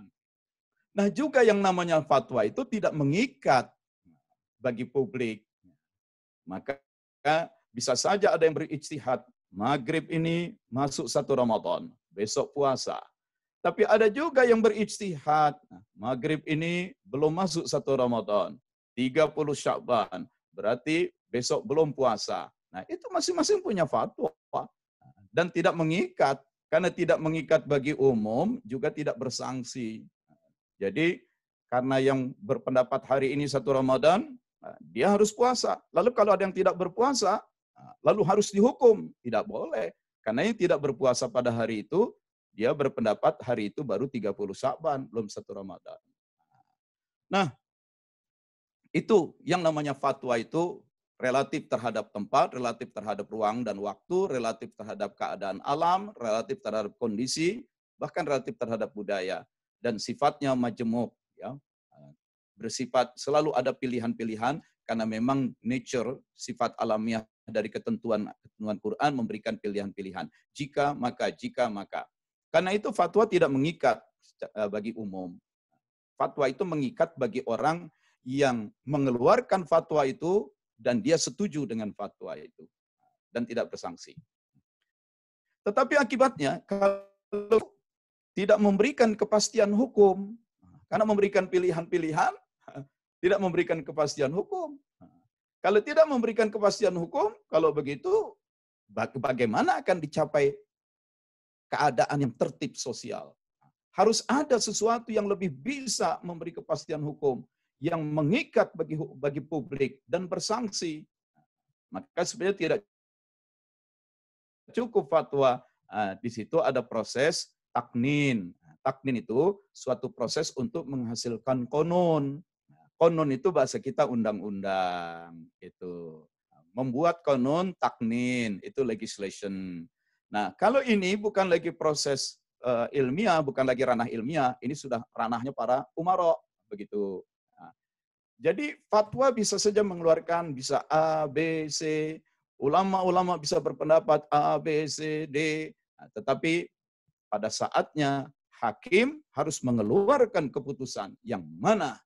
Dan kalau sudah hakim mengeluarkan keputusan, semua tunduk. Para ulama sendiri pun yang jago-jago fikih, yang boleh saja berpendapat beda-beda, ketika nanti hakim memilih, maksudnya penguasa politik yang punya otoritas politik menetapkan satu ketentuan, maka mereka pun taat. Karena masing-masing menyadari, meskipun kami punya fatwa yang saling berbeda, fatwa kami punya batasan kerelatifan. Jadi kalau sudah ini yang ditentukan oleh penguasa, lakukan. Kenapa diserahkan otoritasnya kepada penguasa? Karena para penguasa yang paling punya power untuk mengimplementasikan, untuk menegakkan peraturan, dan para penguasa punya sumber lain. Kalau ulama semata-mata melihat dari Quran, hadis, ya, dari kaidah hukum, dari keadaan. Nah, sedangkan umara itu lebih melihat mana yang paling mungkin dilakukan, mana yang paling efektif dilakukan. Nah, itu. Nah, terkait dengan fatwa MUI terkait dengan COVID-19 ini, bagaimana soal ibadah? Para ulama Majelis Ulama sudah mengeluarkan fatwanya. Setelah itu diserahkan kepada otoritas politik. Nah, otoritas politik itu menyerahkan lagi kepada polisi, karena polisi adalah penegak hukum. Nah, polisi melihat punya pengalaman, yang namanya bangsa Indonesia ini, umat Islam Indonesia beragam. Ada ragam pendidikannya, ada yang sangat cerdas, ada yang agak kurang cerdas, karena memang nggak berkesempatan mendapat pendidikan yang baik, ada yang memang masih sangat minim pengetahuannya, bertingkat-tingkat. Kepahaman terhadap memahami suatu masalah, ada yang mudah paham, ada yang sulit memahami hal-hal yang rumit. Nah, itu. Begitu juga, jangan lupa, manusia tidak bertindak semata-mata menurut akal. Manusia justru lebih dikendalikan oleh perasaan dan kebiasaan. Ada orang yang perasaan dan kebiasaannya sangat terikat oleh tradisi, tapi ada orang yang perasaan dan kebiasaannya lebih bersifat lebih mudah beradaptasi. Orang-orang yang sedari kecil sampai tua tinggal di satu kampung itu sangat terikat oleh tradisi budaya sekitarnya. Tapi orang yang sering berpindah-pindah kota, punya pengalaman keluar kota, keluar negeri, mengembara, mereka lebih adaptif. Nah, karena itu meskipun fatwa sudah memberikan pilihan-pilihan, ada umat yang nggak bisa memilih, tidak bisa membuat keputusan yang tepat. Itu karena faktor kefahamannya, karena faktor kemampuan beradaptasi, terikat atau tidak oleh tradisi.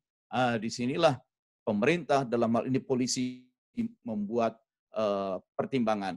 Mana yang bisa ditolerir, mana yang tidak. Nah, itu yang dalam istilah hukum, polisi itu memiliki kewenangan diskresi. Kewenangan untuk membuat penilaian dan membuat keputusan sendiri. Itu.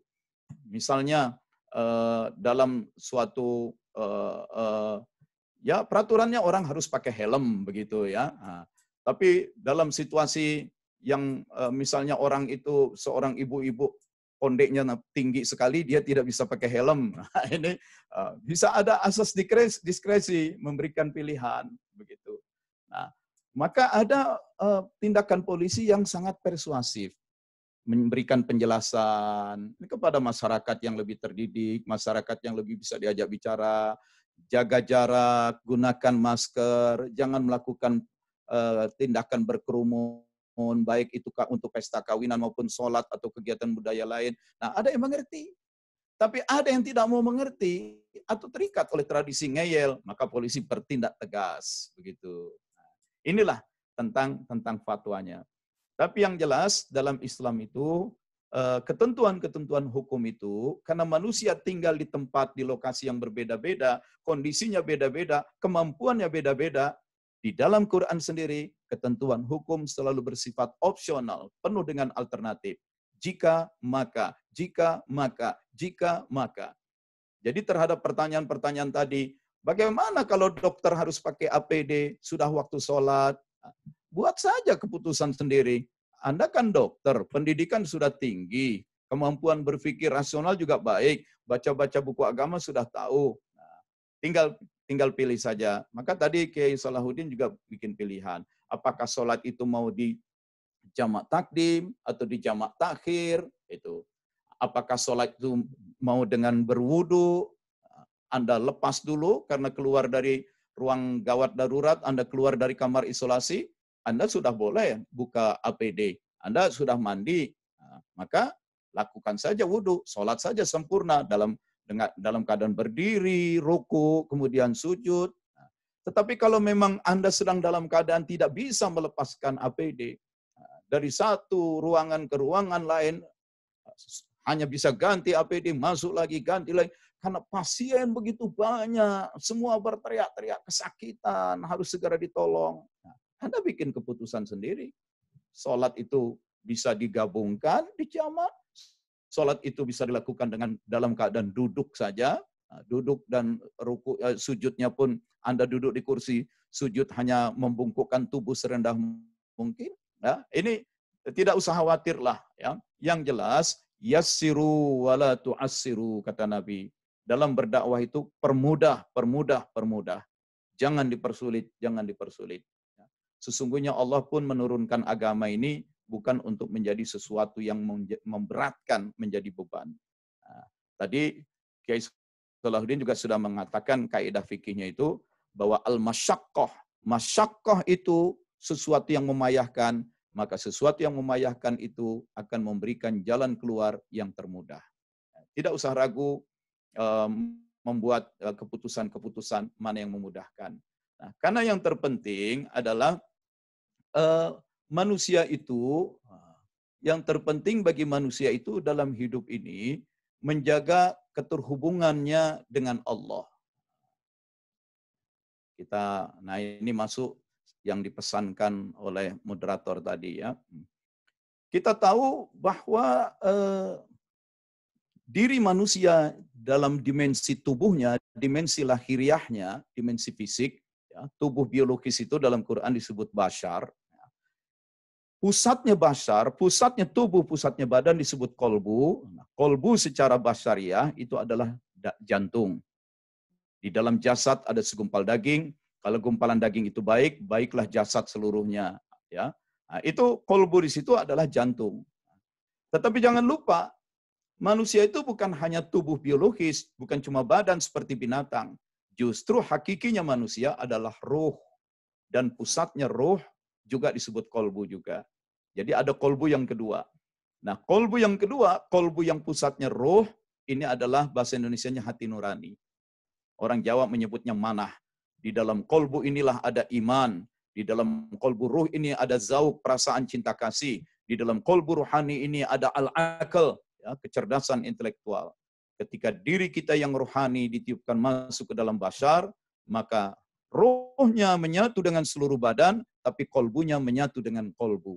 Kolbu bertemu dengan kolbu. Nah, apa pentingnya kita membahas tentang kolbu itu? Nah, di sini, wa'lamu annallaha yahulu bainal mar'i wa qalbih. Ketahuilah bahwa sesungguhnya Allah berinteraksi dengan manusia melalui kolbunya. Jadi bersihkanlah kolbu supaya antara kolbu manusia dengan Allah itu selalu tersambung. Nah, inilah hakikat ibadah. Membersihkan kolbu, menyambungkan kolbu dengan Allah. Terakhir, saya ingin menyampaikan yang terkait dengan sholat misalnya. Memang secara lahiriah, secara fikih, wilayah fikih itu wilayah lahiriah. Sholat itu serentetan perbuatan dan bacaan-bacaan yang diawali dengan takbir, diakhiri dengan salam. Ini kan lahiriah banget. Sholat itu rentetan bacaan dan perbuatan, diawali oleh takbir, diakhiri dengan salam. Ini lahiriah. Tetapi jangan lupa, di dalam surat Toha ayat 14, wa aqimis shalah lidzikri. Tegakkanlah sholat untuk zikir kepadaku. Jadi sholat itu ada dimensi lahiriahnya. Dimensi lahiriahnya ya suatu perbuatan, rentetan perbuatan, diawali dengan takbir, diakhiri dengan salam. Itu pun sering muncul perdebatan. Sebelum takbir baca usholi apa enggak, begitu. Sesudah salam boleh ngusap muka atau enggak. Itu. Nah, tetapi yang hakikinya itu justru sholat itu untuk menyambungkan kolbu dengan Allah, terjadi komunikasi dan interaksi manusia dengan Allah. Nah, ini kadang-kadang orang lahiriahnya sholat, tapi kolbunya tidak sholat. Nah, begitu. Demikian dari saya untuk sementara, kita sambung dengan moderator. Baik, alhamdulillah. Luar biasa pemaparan dari Pak Kiai Wahyudin yang sudah memberikan kita penjelasan tentang berbagai macam hal, terutama yang berkaitan dengan rohani dan bagaimana asal muasal Allah Subhanahu wa taala menurunkan kitabnya, kemudian berlanjut sampai kepada kita semuanya. Dan ini membuat sebuah pembelajaran dan penerangan juga kepada kita sebagai umat, bahwasannya ada ulil amri, ada para ulama yang ini menjadi panduan kita dalam muamalah dan dalam beribadah. Nah, dari pemaparan tadi yang tentunya akan banyak juga teman-teman yang ingin bertanya ya, sebagaimana yang saya janjikan tadi, akan ada 15 menit untuk tanya jawab. Nah, di antara penanya-penanya yang sudah masuk ke meja redaksi, handphone sih sebetulnya, bukan meja ya. Antara lain adalah Pak Yayan Kusyana yang menanyakan, kami dulu di Masjid Al-Muhajirin selalu berusaha menggandeng antara fikih ahkam atau fatwa dengan fikih waqi' atau realita di lapangan. Makanya di tempat kami masih melaksanakan sholat berjamaah di masjid. Cuma sholat Jumat saja yang berhenti karena posisi masjid ada di dalam klaster yang posisinya lockdown oleh Ketua RW. Bagaimana pendapat Pak Kiai terhadap kondisi yang demikian? Silakan Pak Kiai untuk direspon pertanyaan dari Pak Yayan Kusyana. Ya, seperti saya katakan tadi, fatwa MUI sendiri menjelaskan kalau potensi penyebarannya meluas, sedang sangat tinggi, jangan lakukan. Potensi penyebarannya sedang menurun atau sudah menurun, boleh. Kalau situasinya tidak terkendali, jangan lakukan salat berjamaah. Kalau situasinya terkendali, boleh-boleh saja. Begitu. Terkendali itu bagaimana?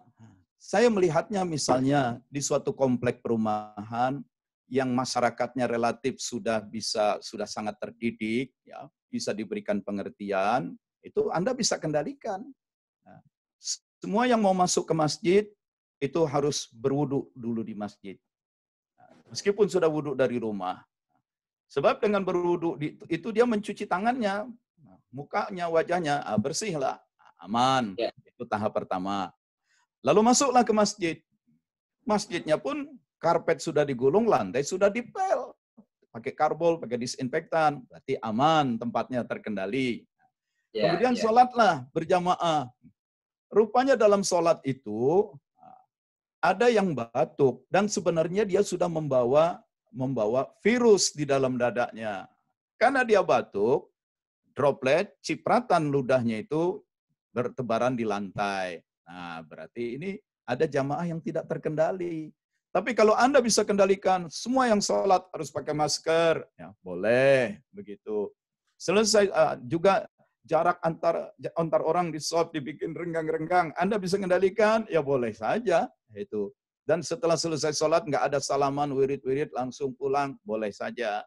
Nah, itu kalau Anda bisa kendalikan dan di wilayah itu potensi infeksinya rendah.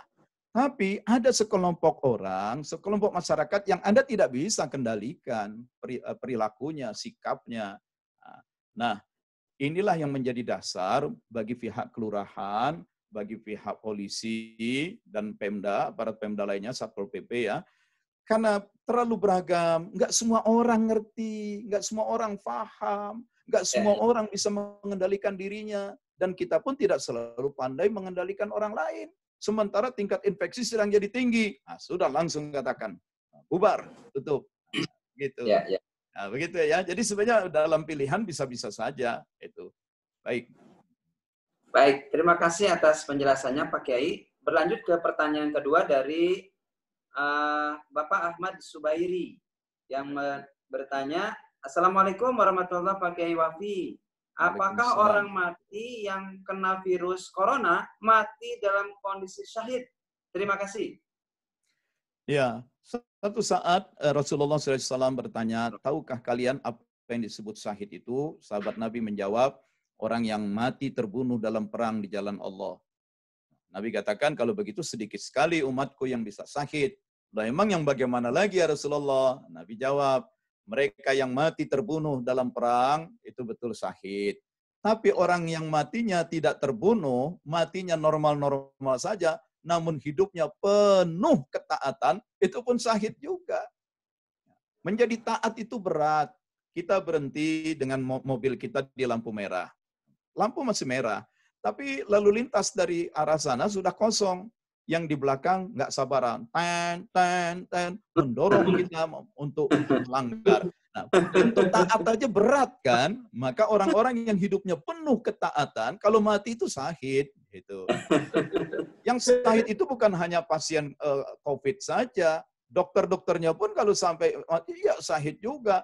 Petugas itu syahid juga. Itu. Kemudian yang ketiga, orang yang mati karena wabah, terjadi wabah yang dia memang tidak bisa lari, dan tidak boleh lari meninggalkan. So kalau dia lari ke tempat lain, dia akan menularkan. Nah, maka orang yang mati karena taun, wabah itu pun syahid juga. Orang yang mati karena sakit perut, bunyi hadisnya begitu, ditafsirkan kolera, berjangkit kolera, syahid. Orang yang mati tenggelam, dihantam oleh gelombang tsunami, itu syahid. Jadi hati-hati, karena itu terhadap jenazah pasien COVID, itu kita tidak boleh bertindak sembarangan. Apalagi sampai jenazahnya nggak boleh dikuburkan di kampung kita. Ya, nggak boleh. Ya, Masya Allah, Masya Allah. Baik, ada lagi sudah selesai ya. Sudah selesai pertanyaan buat antum. Oh, ada satu lagi nih.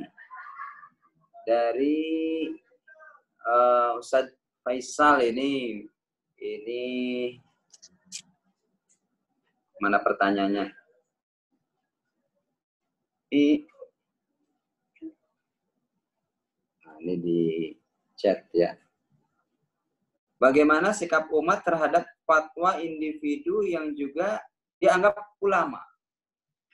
Ya, kita itu tidak bisa mengikuti pendapat-pendapat individu karena hasil ijma itu adalah hasil kolektif. Itu. Apalagi Majelis Ulama Indonesia, dan catatan di Majelis Ulama Indonesia, di Dewan Syariah Nasionalnya atau di Komisi Fikihnya, itu isinya itu bukan hanya ulama-ulama yang cuma bisa baca Quran, hadis, baca kitab kuning loh. Saya kenal seseorang yang dia alumni SMA, kemudian lulus sebagai dokter dari Universitas Pajajaran, dokter medis, dan kemudian ambil S2 dan S3-nya dalam bidang fikih di UIN. Dan untuk itu dia harus belajar bahasa Arab dulu sampai ke Mesir. Jadi ketika dia ikut terlibat di Dewan Syariah Nasional atau bersama ulama-ulama fikih lain, itu bukan hanya ulama yang Anda mungkin sebagian orang menyepelekan, oh itu cuma ngerti kitab kuning. Tidak. Di situ ada ahli kedokteran, ada insinyur ahli lingkungan, ada ahli virus juga, ada ahli. Nah, jadi bagaimana pendapat yang kolektif, multidisiplin, dari berbagai disiplin ilmu, itu disepelekan, dikalahkan oleh pendapat satu orang saja. Itu tidak fair. Ya. Nah, apalagi juga fatwa Majelis Ulama Indonesia yang bersifat nasional itu sejalan dengan fatwa ulama-ulama yang terkenal dari Universitas Al-Azhar. Itu pusatnya kajian Islam. Juga sejalan dengan fatwa-fatwa ulama di berbagai negara lain. Jadi ini sudah merupakan ijma global. Bagaimana ijma global dikalahkan oleh pendapat satu orang ulama yang kita fanatik yang begitu banyak saja. lewat satu Tidak fair. gitu. Ya, tidak fair. Itu. Baik. Terima kasih atas jawabannya Pak Kiai. Mudah-mudahan bisa menjawab ya pertanyaan dari Pak Idriyato Faisal. Ini Pak Idriyato Faisal di Jakarta ya. Teman-teman ada lagi yang lain yang ingin bertanya? Kenapa? Ada lagi ya? Bentar, saya cek pertanyaan mana nih? Cek. Oh iya. Minum dulu. Ya, belum ngopi. Minum dulu. Bentar. Oke. Kopi ya. bukan COVID. Bisa aja antum. Ya. Ini alhamdulillah minumnya Dede Water. Mulai kelihatan ya. Nah, mana nih? Oh, kelihatan malah. Dede. Boleh. Oh, nah. Yang penting Water minumnya nih. Jadi kalau udah kita minum Dede Water, itu kita jadi semakin segar. Masya Allah ya. Ini juga bagian dari penguatan usaha loh. Karena UMKM kan banyak yang katanya terdampak. Nah, ini juga bagian dari usaha dompet duafa. Jadi kalau mau bantu silakan dengan transfer ke rekening tadi ya. 444 666 5 atas nama Yayasan Dompet Duafa Republika LPN. Kode uniknya jangan lupa 10 di belakangnya. Jadi kalau transfer 700 tambah 710. Baik teman-teman dan para sahabat yang dirahmati oleh Allah Subhanahu wa taala, sudah 2 jam ya kita berbincang-bincang dan kemudian kita mendengarkan selaman rohani daripada kiai-kiai kita dan para ulama-ulama kita. Mudah-mudahan ini menjadi penyejuk hati, lentera jiwa, dan juga menjadi pencerah bagi kita walaupun kita dalam kondisi kena wabah, tetapi ternyata Allah masih sayang pada kita. Masih banyak opsi-opsi ibadah yang bisa kita lakukan. Dan juga masih banyak hal-hal yang bisa kita lakukan untuk bisa kita semakin dekat bermuajah kepada Allah Subhanahu wa taala.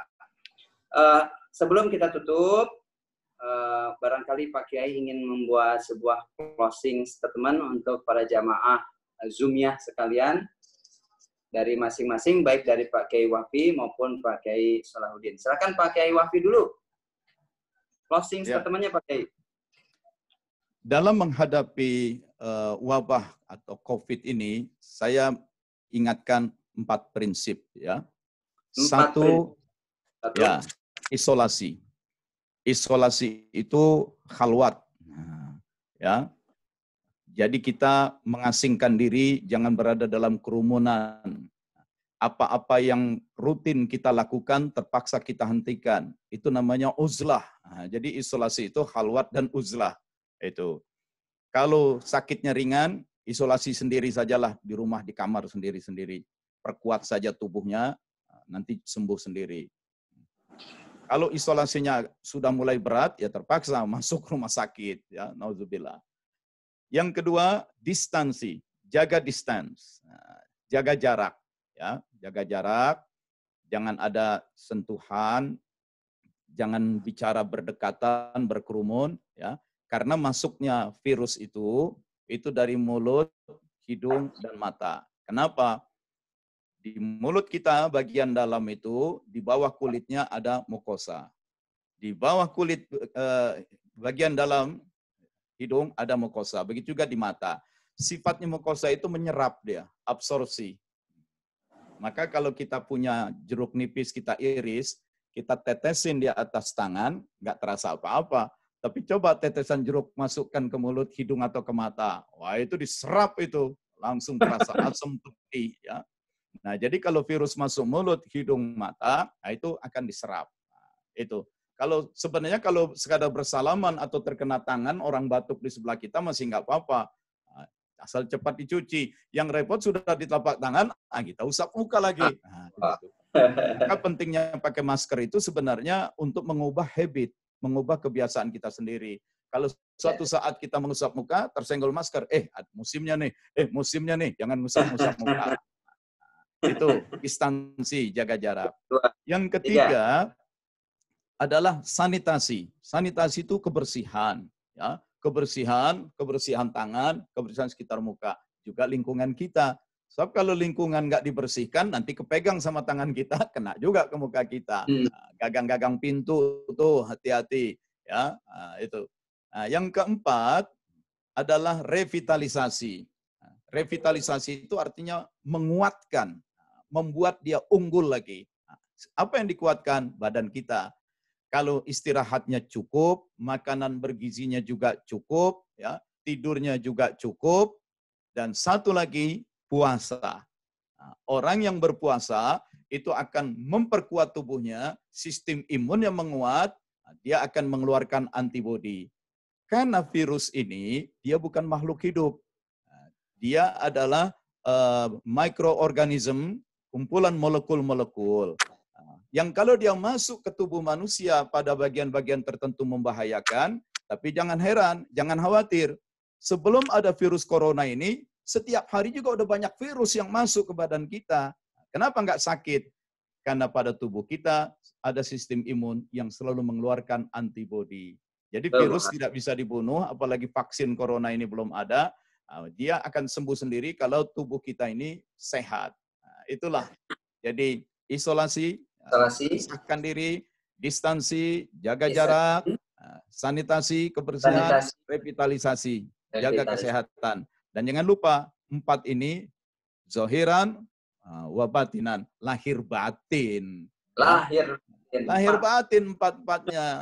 Revitalisasi juga lahir batin. Sanitasi juga sanitasi lahir batin. Jangan yang dibersihin cuma tangan sama muka, tetapi kolbunya penuh dengki dan iri.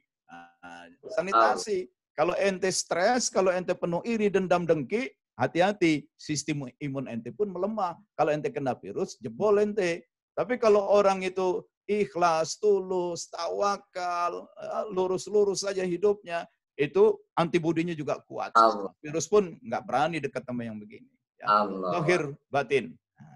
Ya, alhamdulillah. 4. Terima kasih Pak Kiai closing statement-nya. Satu lagi dari Kiai Salahuddin, mudah-mudahan masih bersama kita ya. Masih ada. Masih, silakan Pak Kiai closing statement-nya. Sekaligus nanti ditutup doa Pak Kiai ya untuk kita semua. Dan untuk khususnya untuk warga Indonesia, Muslim Indonesia, warga Indonesia, dan umumnya untuk seluruh dunia. Ya. Silakan Pak Kiai. Terima kasih. Pertama memang kondisi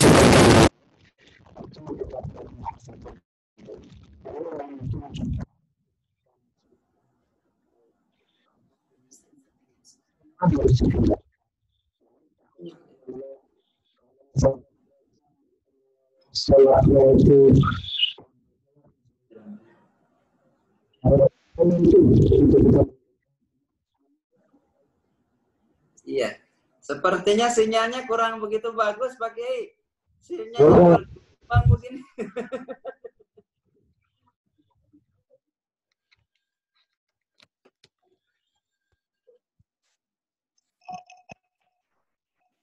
Halo? Ya, ya. Ya, sip, sip. Ya, pertama meningkatkan keimanan ya, iman ditingkatkan. Yang kedua, tadi iman ini imun. Iman, imun.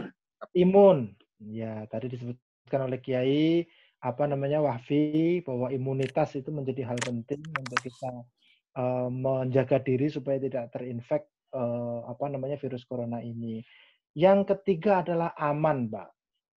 Ya, ini rasa aman ini kita harus menjaga bersama-sama karena kondisi saat ini memang orang ketika sudah dalam kondisi lapar itu banyak kriminalitas.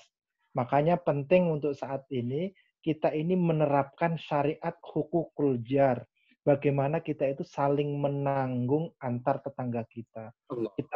Ya, ini menjadi penting menanggung keamanan dan juga menanggung kondisi hidup dari masyarakat di sekitar kita. Tidak boleh, kata Rasulullah, kita makan kenyang, samping kanan kiri kita, di sekitar kita itu banyak yang kelaparan. Aman, ya.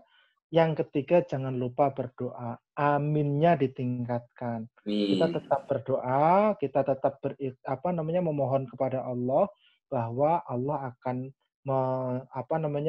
mengabulkan doa kita, menghilangkan wabah yang ada sekarang. Doanya Kiai Wahfi, Kiai. Saya nggak pantas untuk berdoa. Terima kasih. Assalamualaikum warahmatullahi wabarakatuh. Allah. Ini saling istar ini antara dua Kiai. Silakan Pak Kiai Wahfi. Diistar oleh Kiai Salahuddin. Pak Kiai Wahfi untuk berdoa.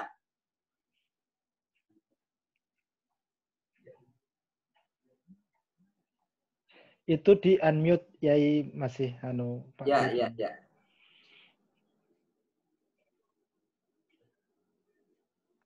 Ya, mana Pak Kiai? Ya, karena yang unmute dari sana hostnya. Baik, makasih. Bismillahirrahmanirrahim. Amin. Alhamdulillahirabbil alamin. Allahumma shalli wa sallim wa barik ala sayidina Muhammadin wa ala alihi wa sahbihi ajma'in. Allahumma ya qadiyal hajat, wahai Allah, Engkaulah Tuhan pemenuh segala hajat dan keperluan. Penuhilah hajat-hajat kami, keperluan kami. Allahumma ya kafiyal muhimmat, wahai Allah, Engkaulah pencukup segala kepentingan. Cukupkanlah kepentingan hidup kami, dunia akhirat. Allahumma ya dafi'al baliyat, wahai Allah, Engkaulah Tuhan penolak bala, penepis segala bencana.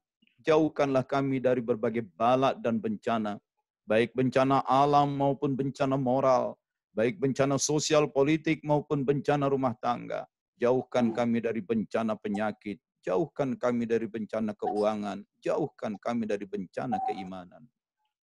Allahumma ya syafi'al amrad, wahai Allah, Engkaulah Tuhan penyembuh dari segala penyakit.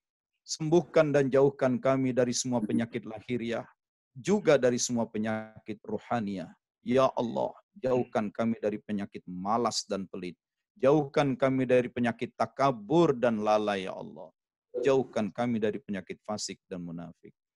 Allahumma ya mujibad da'wat, wahai Allah, Engkaulah Tuhan penjawab segala doa, pengabul segala permohonan. Tolong ya Allah, perkenankanlah doa-doa kami.